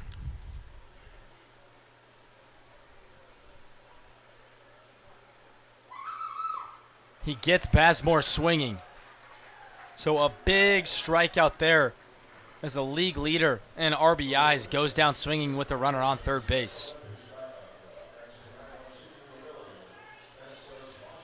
And baseball's a crazy game because you got a guy like Harrington who's been one of your best arms because of 8 runs, and all of a sudden Andrew Clark looks fantastic out of the pen. If this game started in the 3rd inning, it's a 0-0 ball game. I do question, as a team, when you get up 8-0, like the A's are right now, you don't lock in as much for, say, in all your at-bats. You kind of not lose focus, but you can relax a little up 8-0, as when this game started, it was high intense, top 2 teams in the Mink League. So I do feel like the job for Clark might have been a little easier than Harrington. That is correct. Again, Clark's looked great tonight. He's pitched really well, but just, some food for thought. No, the intensity's there, and I'm sure if the Mustangs do come back, the guy coming out of the pen is going to have a much tougher job to do than Clark, because the A's are like, oh, wait, we actually have to now rally and score some runs in order to keep our lead. And as a pitcher, coming in being relaxed is also another thing. It's not only their lineup. This one's going to be grounded to Mose. Going to be a tough play, and it's off the glove of Jeter Mose. So a run scores on the ground ball, and an error on Jeter Mose. This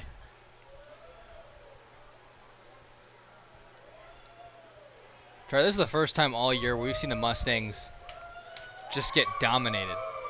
It's really been a rare sight. In all their losses, games have been close. We mentioned they lost 11-3 to the Clarinda last time. That game was 5-3 going into the ninth inning. Yeah, things fell apart late in that one. Tonight, quite the opposite. Things fell apart pretty early on.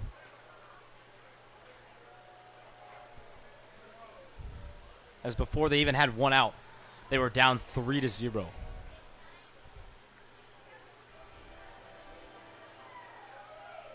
Crowd getting the wave going, see if they can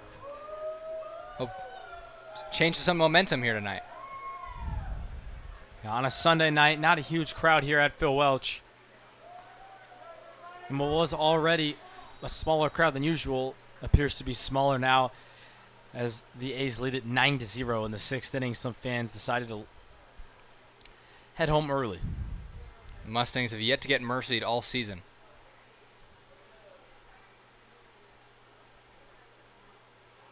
That one shoots away from Felix. McNatt advances to third base. Drake Cobb with a chance to drive in. McNatt over there at third.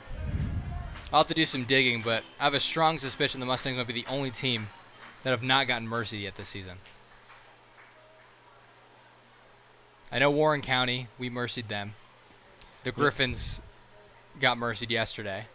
Mustangs mercied Clarinda earlier in the year. There's a play to Holton. That'll do it here in the sixth, but the A's get one more, and that lead grows. So it's 9-0 now, and the Mustangs kind of running out of time to get back in this one.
Kai Turner heads off the field with some dice.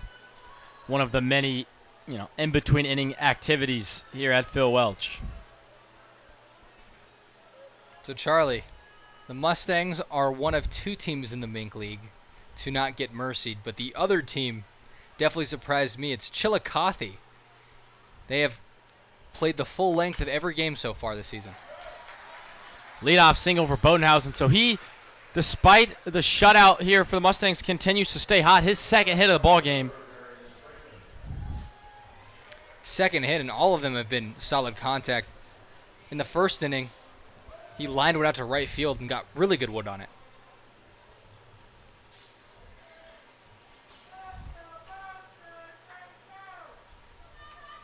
Freeman stands in now. He's 1 for 2 on the night. Had a double out there to right center in the first inning. And he was left at second base. So what Joey Caruso does now with Darius Freeman attempting to look like he was going to square might open a spot in the 5-6 hole. Freeman does square and does get the bunt down. It's going to be a tough play, but a well-made play by Stevenson back there. Came out of the squat pretty quickly. Freeman didn't get that bunt down far enough, away from Stevenson. Yeah, Freeman can run too. Henderson with a great defensive effort. Looking like a shortstop with all that gear on too.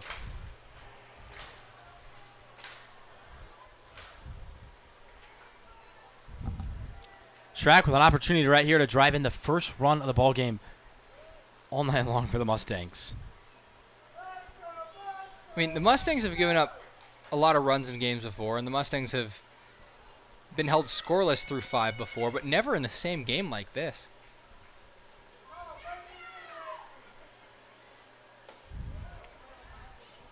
Yeah, typically for these Mustangs, when the pitching slacks, which it doesn't very often, the bats are there to pick it up, and vice versa. But tonight, not so much.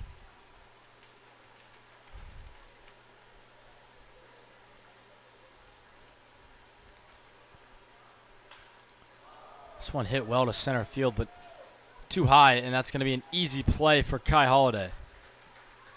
The Mustangs, when they do get to good hitters counts, are just not capitalizing.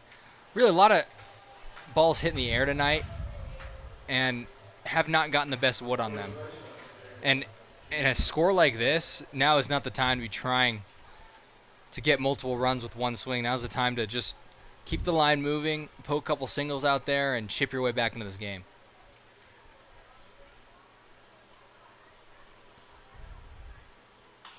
Mosey hits one up the middle. This could be the first run of the game, and it's going to be. So Noah Bodenhausen comes around to score thanks to the Jeter Mosey single. The fans here at Phil Welch love it, but they're going to need a lot more here as they still trail 8 runs. Case in point, Mosey making an adjustment. Couple ground balls here. Probably the only guy in the lineup who has not hit the ball in the air yet, and he continues to do that, and that one found a hole. Good job by Jeter Mosey.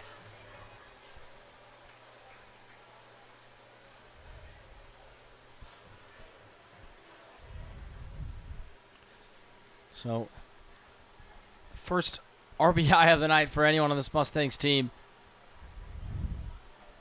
Holton trying to keep the line moving right here. Mason Holton had 3 RBIs last night in the blowout win over the Griffins. He also had 3 runs scored. So, a pretty impressive night for him as he looks to continue his hot streak at the plate. And we mentioned Schrack and Bodenhausen, but Holton, too, has had at least 2 hits in the last 3 games.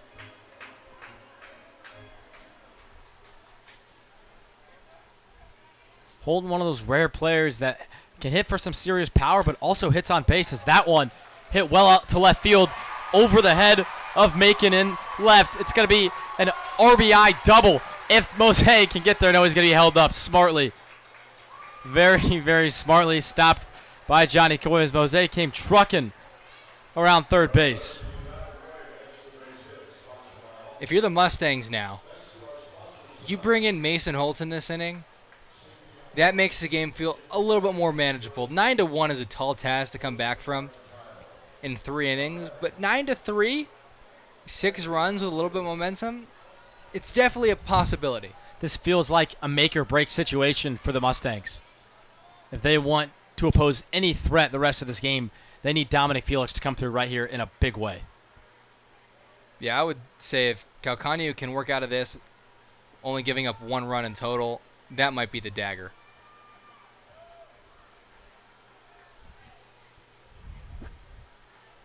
It's the first time Calcaño's really pitched with some runners in scoring position tonight.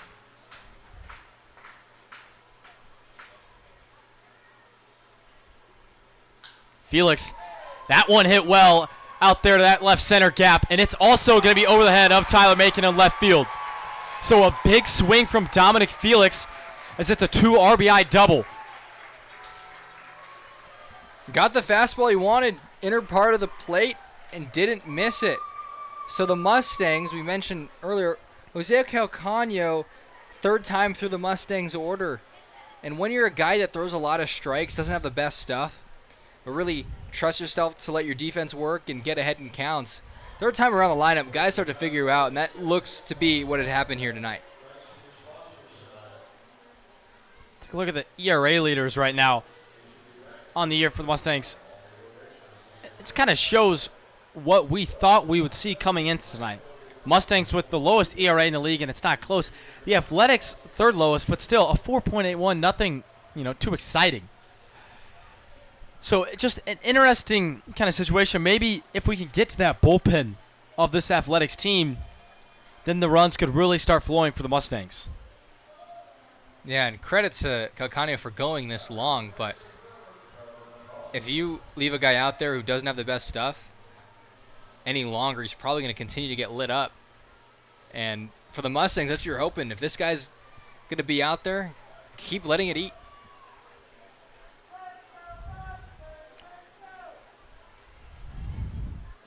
It's Trev McCullum taking the curveball for ball 1. If you're looking at the A's pitching ERA, almost every guy has an ERA above 4. They have a couple relievers, Sean Bazemore supporting a 1.8 ERA, and Jason Moist, albeit only 2 appearances, has a .9 ERA. After that, guys look very hittable. Calcaño doing as that one by McCullum is hit off the glove of Caruso. Coming home is Felix. He's going to slide in safely. A creative slide from Dominic Felix scores the run. Trev McCullum picks up the RBI single into left field. No matter what happens today, you should be proud of the Mustangs for at least putting up a fight in this game and making this game hopefully go the full 9 innings. And if you could somehow rally enough and pull out a win here, that's going to really set the tone the rest of the summer ball year. Well, the Mustangs only down 5 runs now after picking up 4 runs with 2 outs here in the 6th inning. Excuse me. Now for that slide from Felix, I don't think he meant to do a little pop-up slide. I think if he slides normally, he gets there. Probably rough dirt, and his cleat got caught. But he was safe nonetheless. What I was going to say about Calcaño before McCullum roped one into left field was the previous hitters he had been falling behind of, something he hadn't done all game long, and that may be why these Mustangs are able to kind of sit on and jump on that fastball over the plate. That's because he normally is able to throw strikes with a couple of pitches, but when they're getting ahead in counts as hitters, fastballs are likely coming. McCullum with an easy steal of second base.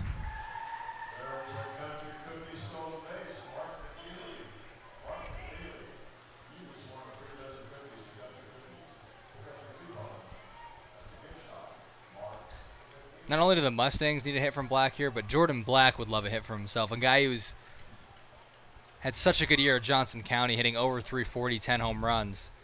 Hasn't quite found it yet in the Mink League, but this could spell well for his confidence. He takes inside. So again, Calcaño falling behind these Mustang hitters.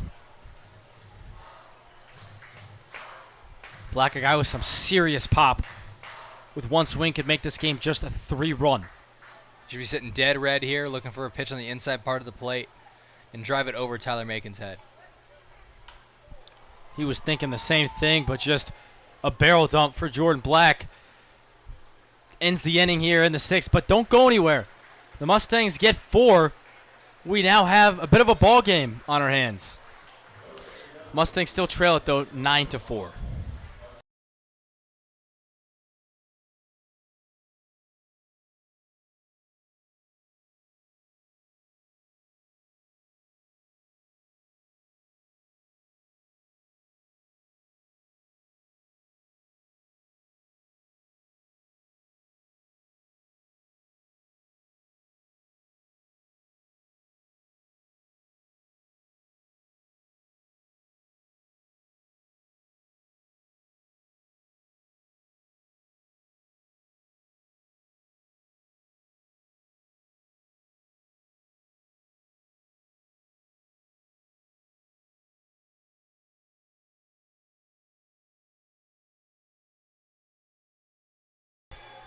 This free broadcast of tonight's game is brought to you by Caleb Wells and HLC Insurance, located here in St. Joseph.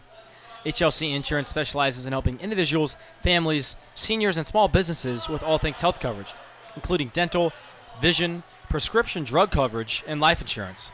To schedule a free consultation, call 816-273-4216. Again, that's 816-273-4216. Or visit hlcinsurance.com today.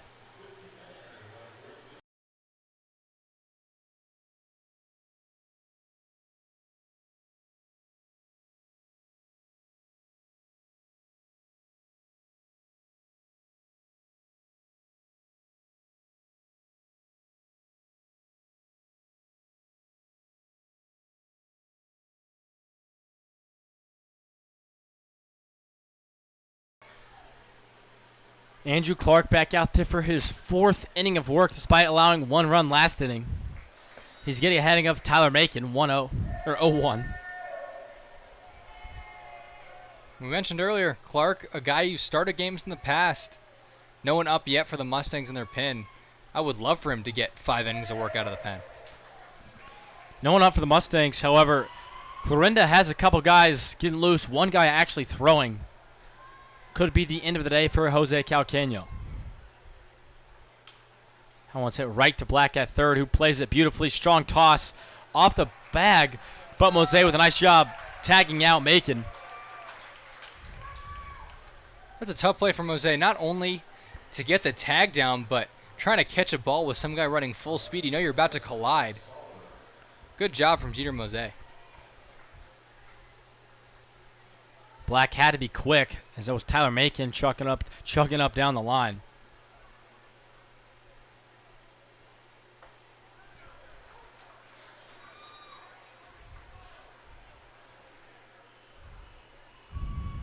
At some point, you'd think these A's hitters would start looking for that first pitch breaking ball tonight from Clark, as he's dominated with it. There's the fastball, which got hit sharply by Smallwood, but right at track at second base. So 2 quick ones here in the 7th. You can't hit a ball much harder than that. But it's a tough thing to start sitting breaking ball because a pitcher can recognize that after a pitch. And if you do that, then the fastball that is 87, 88 looks like 98. Strike 1 for Clark. He's got ahead of all 3 batters this inning. Story of the game. If you get ahead of guys, you'll be successful. We've seen what happens to both sides if you don't get ahead. Calcaño struggled last inning, fell behind a lot of batters, and Harrington fell behind as well. Holiday has reached safely in all 3 at-bats tonight, including that base-clearing triple.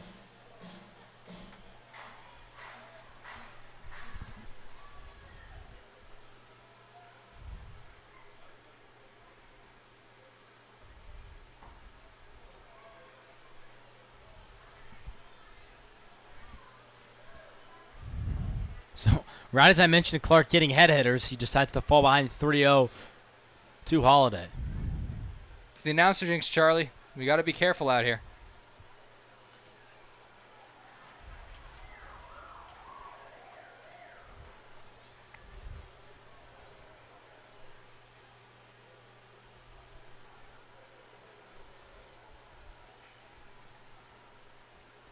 The 3-2 pitch to Holiday.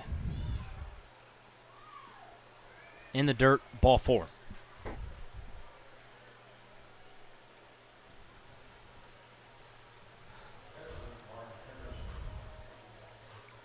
So 2 quick outs, then a walk.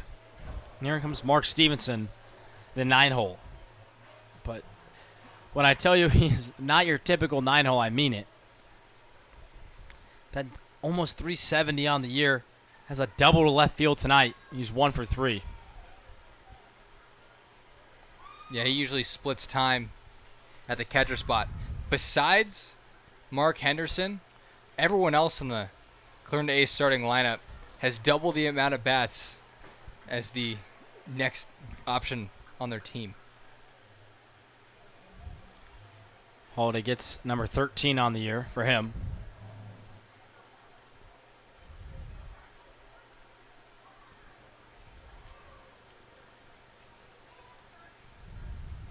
Now a runner in scoring position for Mark Stevenson. Good job by Dom Felix to block that one. As a spiked fastball, never an easy pitch to get in front of as a catcher. I think Charlie would know that pretty well. But I'd never spike a fastball. Well, Ever. Never from you. But as a catcher, when you give the breaking ball a sign, you're ready for a pitch in the dirt. Fastball, you're never really thinking about it. And then the fact that it's thrown, 20 mile an hour harder, 10 mile an hour harder, depending on the pitcher, that adds up for a tough pitch to block. Yeah, and you also don't see it as often. Like a curveball in the dirt, you kind of figure out what a guy's ball does after it hits the dirt. But a fastball, it's not anything you're expecting or used to. It's all just reaction based. Clark again falling behind these hitters right now. And you got to get Mark Henderson out now. Kai Holiday waits on deck. You don't want to get to the 1, 2, 3 guys in this order.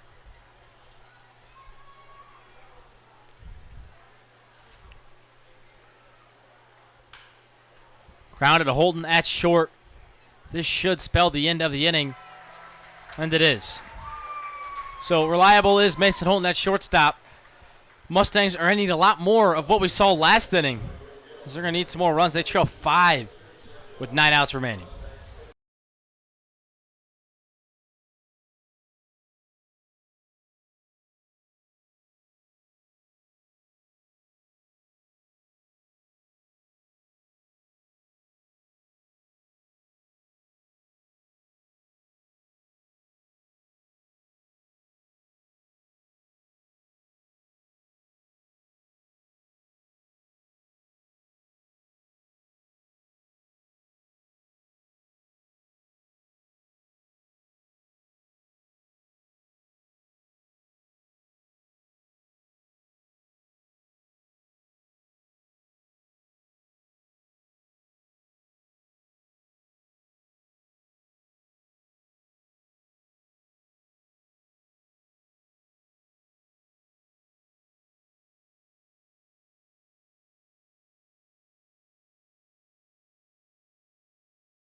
Welcome back to Phil Welch Stadium. Tyler Bermundo, Charlie Marshall, bringing you your Mustangs baseball on the Mustangs live stream. Leading things off is Jack.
3-0, or excuse me, 3-1 to Bodenhausen after he took the strike. This one swung on and hit right to Bazemore at short. Gloves cleanly. Throw gets there in time. Glick advances to second. Or the third. One thing we haven't talked about tonight, Charlie, is the hit battle between the A's and the Mustangs. A's only have 2 more hits. So the Mustangs have gotten guys on, just haven't done what they needed to with runners in scoring position. The A's, on the other hand, have delivered when they needed it most. And it's not like the Mustangs pitchers have been walking the A's. It's been all run production by the Athletics by way of hard contact.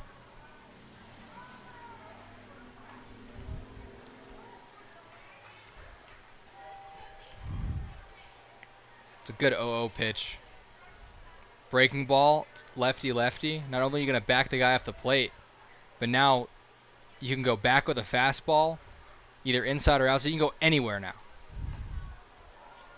Goes back to the off-speed. McIntyre hasn't located well all year, but locating good here to Darius Freeman. Sometimes as a lefty, you get the confidence to go up against lefties. You also have a good aiming point to start your breaking ball. When it's lefty-righty, you have to throw it at the batter's box and let it work back. Freeman skies one here in the infield. Caruso camps under it, makes the play. A really costly at-bat there by Darius Freeman as he's unable to bring in Glick at third. And now the Mustangs really need Carson Schreck.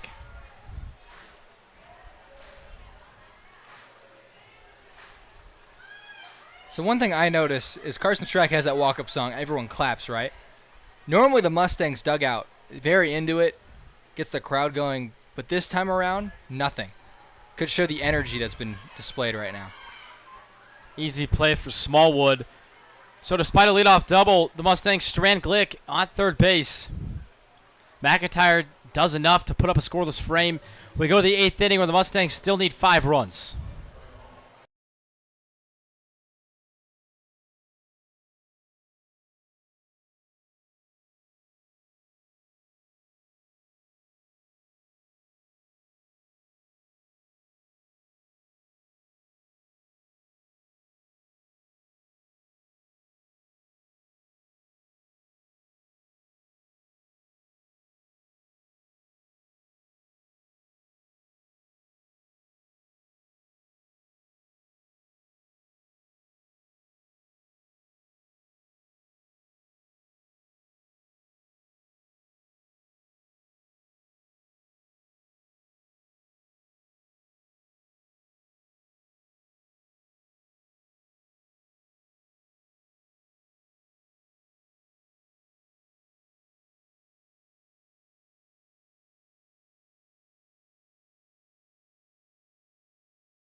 Welcome back to Phil Welch Stadium. New pitcher on the mound for the Mustangs, Tim Teixeira, Mink League leader in saves.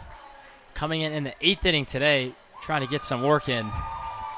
I'm sure they had plans for Teixeira to close this one out in the 9th, but never really got there. While we have a minute, we'll take a look at the Mink League standings. So the Mustangs, really close to clinching the first round bye, have not done it yet, but they have definitely clinched the playoffs. Renegades about to clinch the playoffs. If their magic number is around 1. And really, those are the 3 teams that could potentially get a first round bye. Renegades, 3.5 games back of the A's. 2.5 games back of the A's. A's 4.5 back of the Mustangs. We mentioned why the Renegades beating the A's was so important last night. Is now the A's don't control their own destiny. If the A's won out, they would have overtaken the Mustangs, but now they need a little bit of help from St. Joe. After that, Sedalia, Carroll, and the Mudcats all looking good to make the playoffs. And the Crop Dusters and Griffins really need to turn their season around if they want to sneak in the 6th seed.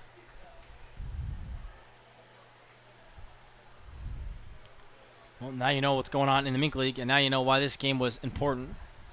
for the A's and the Mustangs.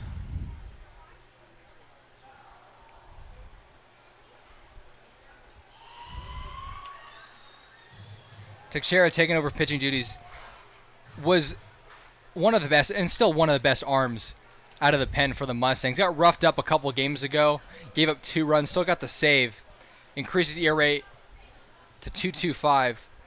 It was under the 1 mark, and it's a small sample size, so a lot's going to change. Big strikeout there from Tim Teixeira. Sends Kai Holiday back to the dugout. So Holiday, he's 1 for 3 today, or excuse me, 1 for 4 after the punch out. And remember, he was coming in hitting over 400.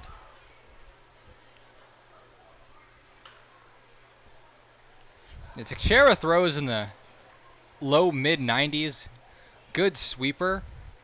Doesn't strike out as many guys you would think, and at least in the Mink League. I'm sure he did in high school. But the biggest thing is 17 strikeouts to only 3 walks. So a guy that has good stuff and locates that good stuff.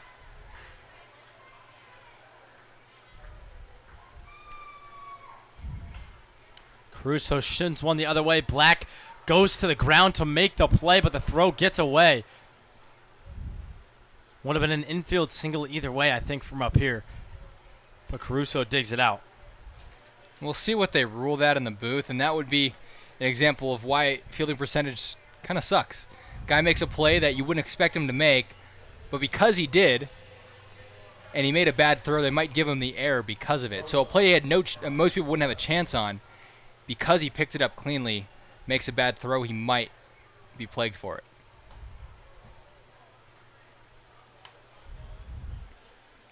Mose, it was tough for him to try to wait on the long hop there simply because he had a runner running down the line, and if he did take a step back, probably would have gotten clunked by the Joey Caruso. Well, I think he had to go for it. Caruso was moving too fast. That if he waited back, that extra half second would have been all Caruso needed to dig it out either way.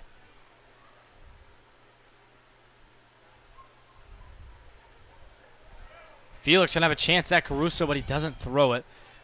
Good dirt ball read from Joey Caruso. I've noticed that from a lot of Clarinda A's guys is they do such a good job getting a good secondary and reading pitches with a downward trajectory. And not only are they good at stealing bases, but they have high baseball IQ and know when to move up on balls in the dirt.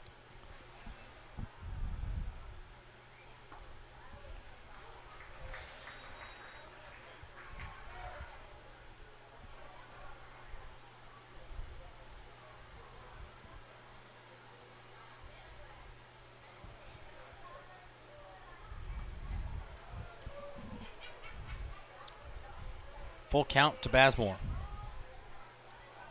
I think that could have gone either way, Charlie.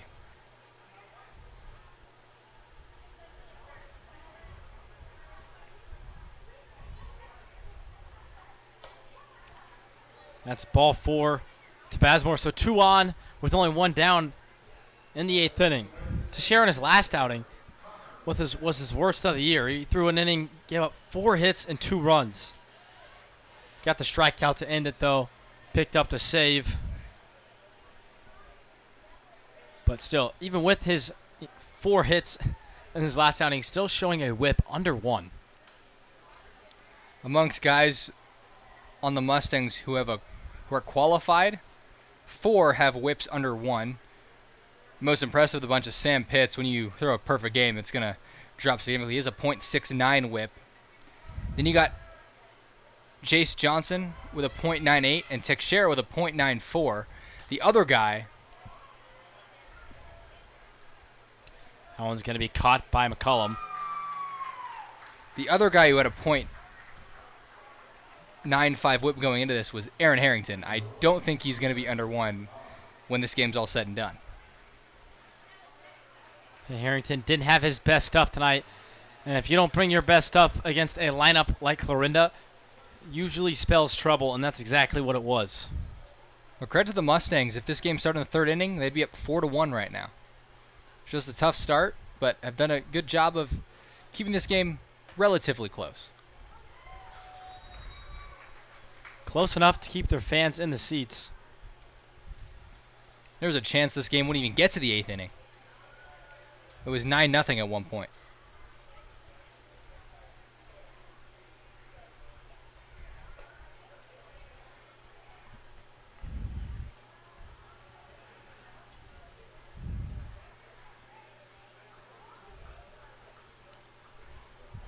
McNatt has been a staple in this lineup all year long for the Athletics. Plays in almost every game.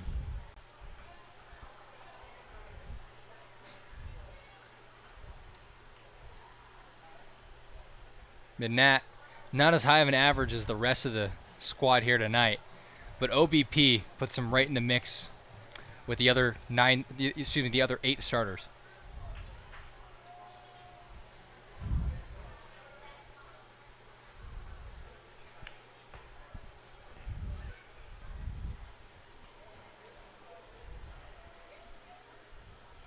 What's funny to me is Sean Bazemore, who's on first right now, has 132 at-bats and 31 games played as the 3-hole. Well, Kai Holiday, in 30 games played, has 20 less at-bats, as this one's grounded to black at third.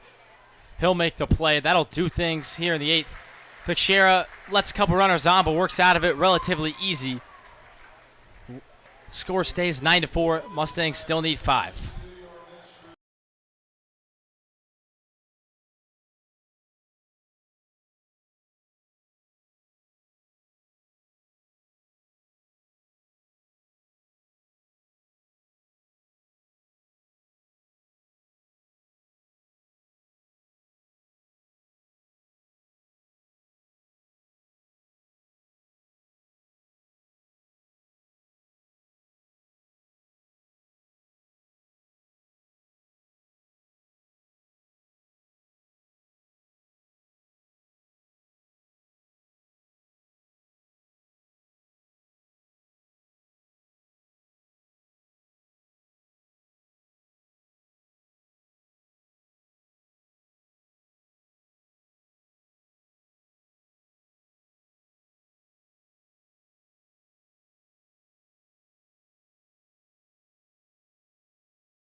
Jeter Mose, the one looking to get things going in the 8th inning.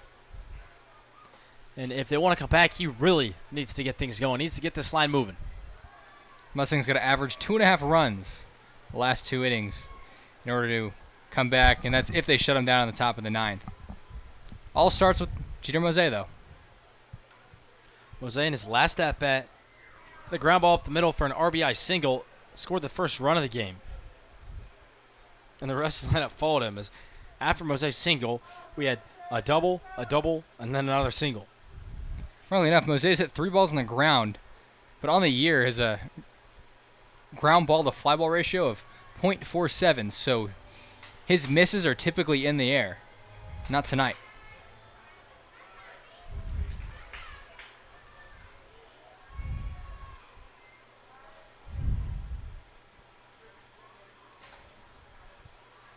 McIntyre falling behind 3-0. We mentioned earlier how he struggles with walks.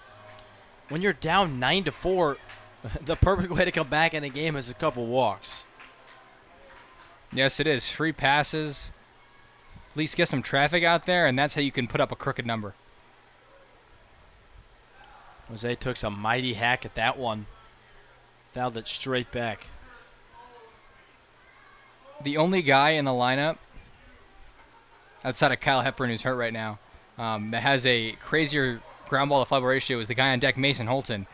8 ground outs and 28 fly balls this season. Good for a .3 ground ball to fly ball ratio. That's ball 4 for Mose. So a big walk to start things off in the 8th inning. Gives this Mustangs lineup a little bit of life right as we get to the meat of this order. And there's a lot of guys in the Mustangs lineup you don't want to face, but right now Mason Holton amongst the top of that list. Been red hot. Holton doubled to left in his last at-bat, pulled it over that left fielder's head. Tyler Macon out there in left. He was running in the last inning. We mentioned Schrack boosting up his average. Mason Holton was hitting around the 230 mark a couple weeks ago, and he's probably over 280 after his performance tonight.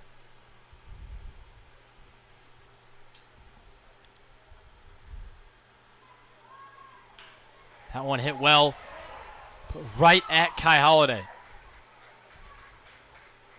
So that's not what you want to have happen when you're down big. You need those hard hit balls to find some grass.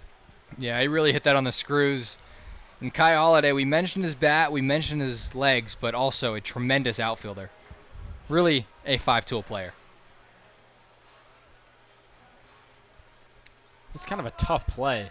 It almost got him crisscrossed. Well, as an outfielder, those low line drives are such tough ones because you can't really read how fast it came off the bat. Sometimes those are the ones that land 15, 20 feet in front of you. Other times, those balls have a ton of backspin, and if you do take that first step in, that could burn you.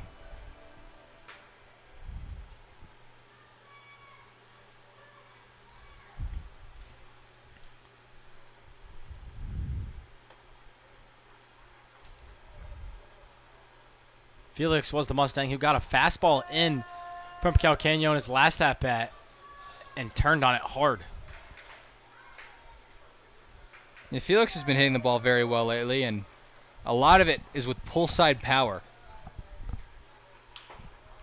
This one's going to be pulled to Bazemore short. Tough play. Felix. No way. Looks like they called Dom Felix out at first base. Looked to me like he had dug that one out. I don't know what you saw, Tyler. It was very close, and unfortunate thing is we don't have instant replay here, so there's no way they're going to overturn that. They can try to appeal to the home plate umpire, but he didn't see it. He didn't have a good enough angle. But very close play. Good job from Sean Bazemore to rifle that throw there, and really anyone else in the lineup is going to beat that out, but Dom Felix, the catcher, not as much speed, and unfortunately there it cost him. That's a big rally killer. Felix wasn't too happy with the call either. He was letting the field umpire hear it a little bit on his walk back to the dugout. And that's the one you need. First and second with one out, that's where you can put up a couple runs, throw a couple hits, but now with 2 outs, Mustangs really have to tread lightly. Well, the goal here is simple. You at least got to get one in. McCollum with a big at-bat needs to bring in Jeter Mose. McCollum singled his last time up. And RBI attached to that single as well.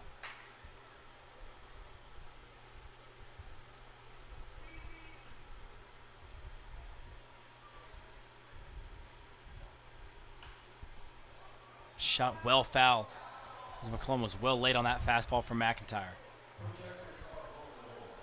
That's the one you got to drive if you're McCollum. Fastball, middle in.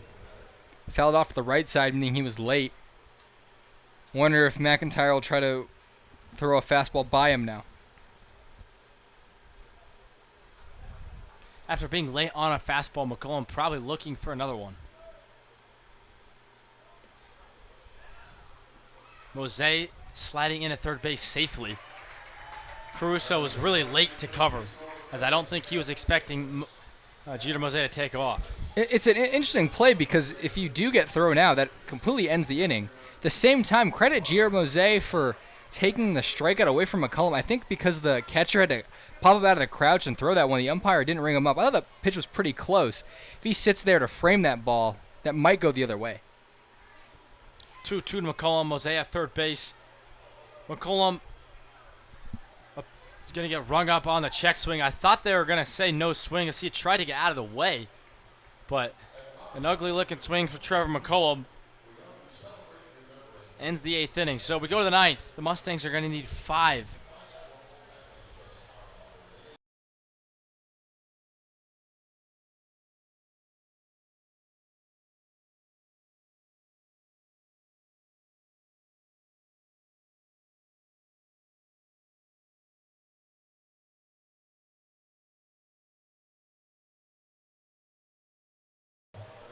This free broadcast of tonight's game is brought to you by Caleb Wells and HLC Insurance located here in St. Joseph. HLC Insurance specializes in helping individuals, families, seniors, and small businesses with all things health coverage. This includes dental vision, prescription drug coverage, and life insurance. To schedule a free consultation, call 816-273-4216 or visit hlcinsurance.com today. That is 816-273-4216 or visit hlcinsurance.com today.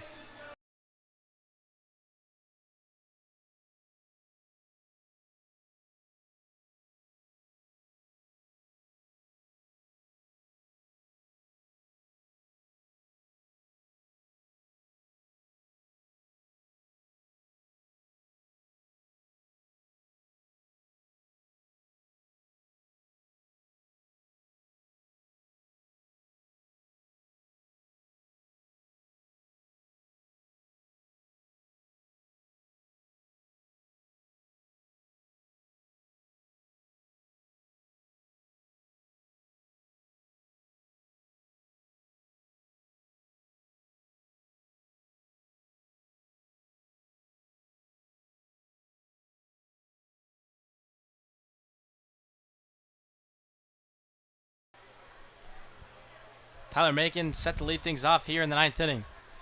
Tim Teixeira back out there in the 9th.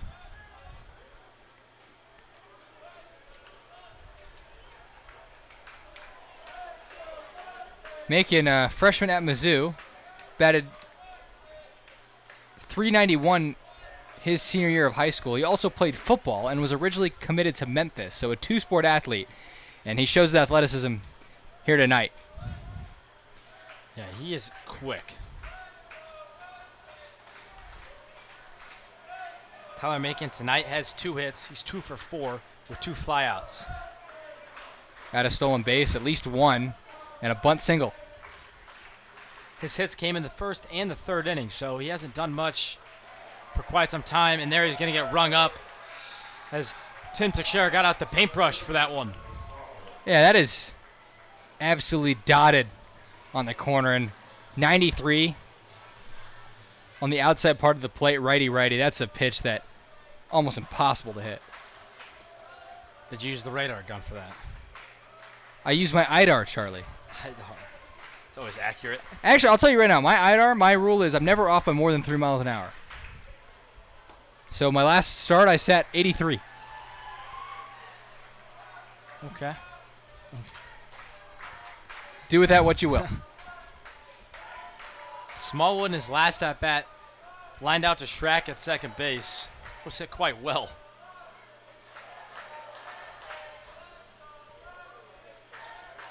Yeah, that might have been the hardest hit ball of the night for the A's outside of the home run. Almost took Andrew Clark's head off in the process.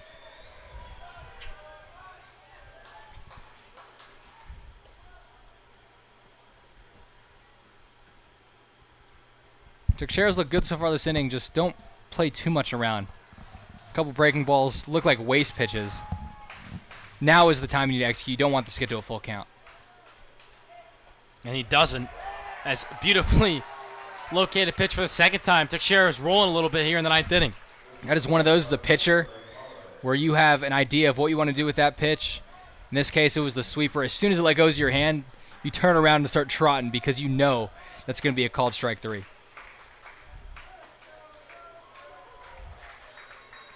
Now Lath Holiday is going to give Teixeira a try.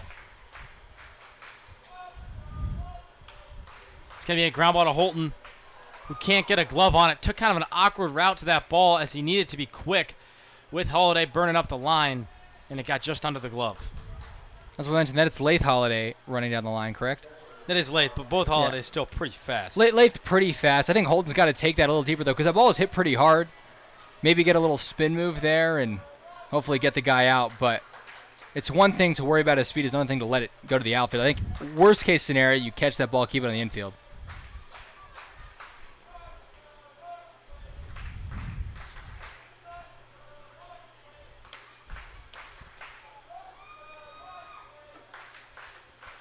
Fans here at Philwich trying to get the Mustangs going in the 9th inning. Even if Teixeira able to get out of this inning, they're going to need 5 in the bottom half. This is Mark Henderson at Angelita Community College. 5'7", 185. Kind of a small guy to be back there, but has produced this season. Yeah, Henderson about 2 days late on that fastball. I don't know if he was 2 days late. I think he's just still in the Pacific time zone.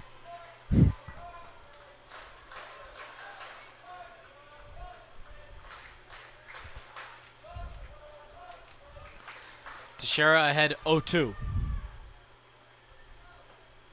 Went back with the fastball. Probably smart with how late Henderson was on the previous pitch. I think now you go fastball in on the hands. Don't try to speed his bat up. He's proven he hasn't been able to catch up to Tim Sherrick's heater. Went back to heater on the hands, correctly predicted by Tyler, but Henderson able to get piece of the bat on it, stays alive. Now you go with the wipeout slider. I do the same thing as he did to Evan Smallwood. Start it at his hip, let it run back to the plate, and get yourself a strikeout looking. Henderson struck out once tonight, and it was in the first inning. Holiday takes off. Thankfully, Schrack wasn't the one covering as it's hit right to him. So a good inning from Teixeira. He had 2 strikeouts. We go to the 9th inning. The Mustangs are needing to find a way to score a couple runs if they want to keep playing some baseball tonight.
Xavier Vargas in to close things out here in the 9th inning for the Athletics. And with the lead at 5, this is not a primary closer, really not a primary pitching arm for these A's. He's only thrown 4 innings on the year, giving up 5 runs in those 4 innings. So the Mustangs, this is a guy you got to jump on early, maybe rough him up for a couple of runs, and then you got to face their actual closer, because this is a game the A's do not want to let the Mustangs come back in at all.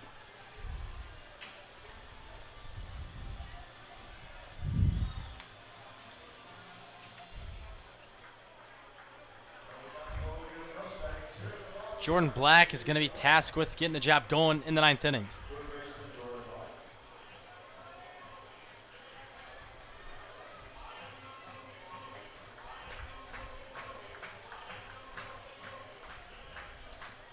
Black on the night, or in his previous at bat, flew out to left field. He's also flown out shortstop tonight. So a lot of flyouts for Jordan Black. I like the rest of this Mustangs lineup. Yeah, and on the year, he tends to fly out a lot. Flown out 24 times as opposed to only 12 groundouts.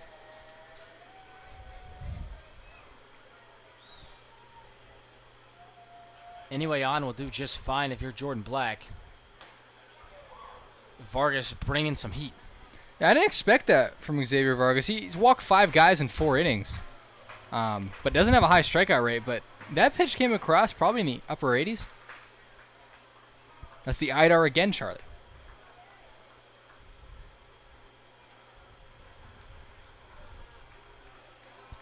Black on this one. Fouls it straight back. Black taking really big swings right now.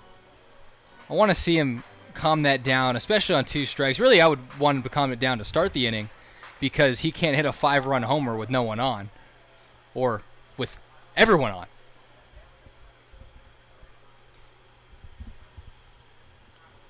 The 1-2 pitch to Black. This shot right to Cobb at first base. He's going to take it himself. So Jordan Black grounds out. That'll be his night unless the Mustangs are able to get it back to him. Well, if the Mustangs want to win, then Jordan Black will most likely have another opportunity. Glick in his last at-bat crushed a leadoff double to right center. And if you're able to get a ball down in right center with Kai and Lath Holiday out there, you got to hit it pretty hard, and that's exactly what Glick did. They got a pitch in the inner half of the plate. We always note Jackson loves to go the other way, but if he does get the barrel head out in front, it shows you what kind of power he had. That ball had a very low launch angle and still one-hop the wall. Glick tried to go the other way that time. Little foul ball. And now he's down 0-2. So Vargas hasn't thrown a lot, but looks pretty good right now for the A's. I would say so. He's going after guys, trusting his upper 80s heater. Let's see what kind of secondary pitches. He's probably going to go to one here. The more I watch Vargas, the more I think he might be one of those pitchers who just joined the team a little late. That would make sense. He looks pretty polished on the mound.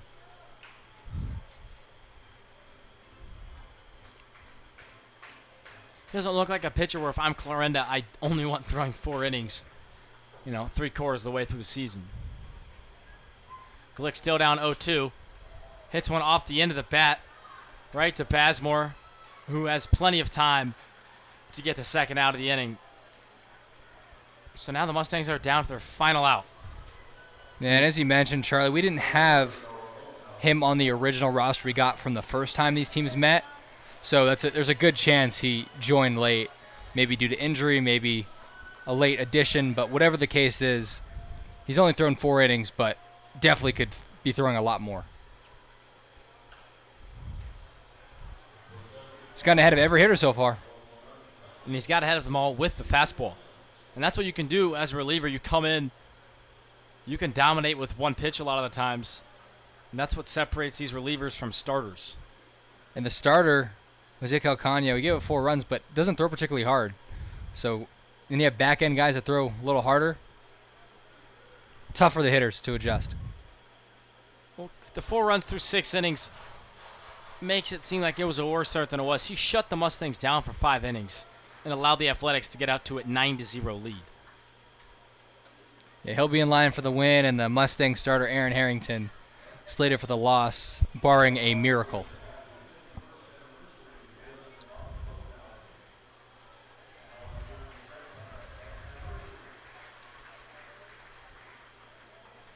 Noah Bodenhausen 2 for 4 on the night, 2 singles, 1 to right, 1 to left. In his last at bat, he grounded out to short. Noah Bodenhausen continuing his multi-hit streak, up to 4 now. It's 4 games in a row he's had more than 2 hits. Well, that's 4 balls in a row to Noah Bodenhausen. So he'll take his base. And now Darius Freeman. The Mustangs are going to need a couple more base runners before things really get sweaty for Vargas on the mound.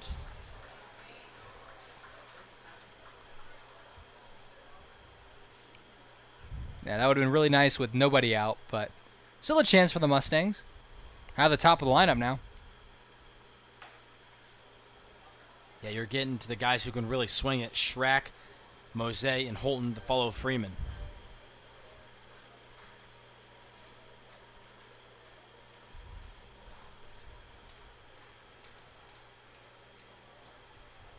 Freeman with a check swing. He goes around, so now he's down 0-2.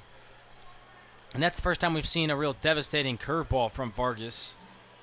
Yeah, it looks like he has 2 breaking balls, one a little bit more lateral movement, and that one had really sharp downward break. And if you do those 2 pitches to start an at-bat, anything can be thrown at you now. Freeman trying to keep the game alive, but he can't do so as he swings right through a fastball on his hands. So your final score tonight, 9-4 in favor of Clarinda. They came in and meant strictly business tonight. They looked better than Mustangs all night. We'll give you guys a full recap when we come back for the post-game show. But 9-4 is your final score here at Phil Welch.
Nine to 4 is your final tonight. Clarinda takes it.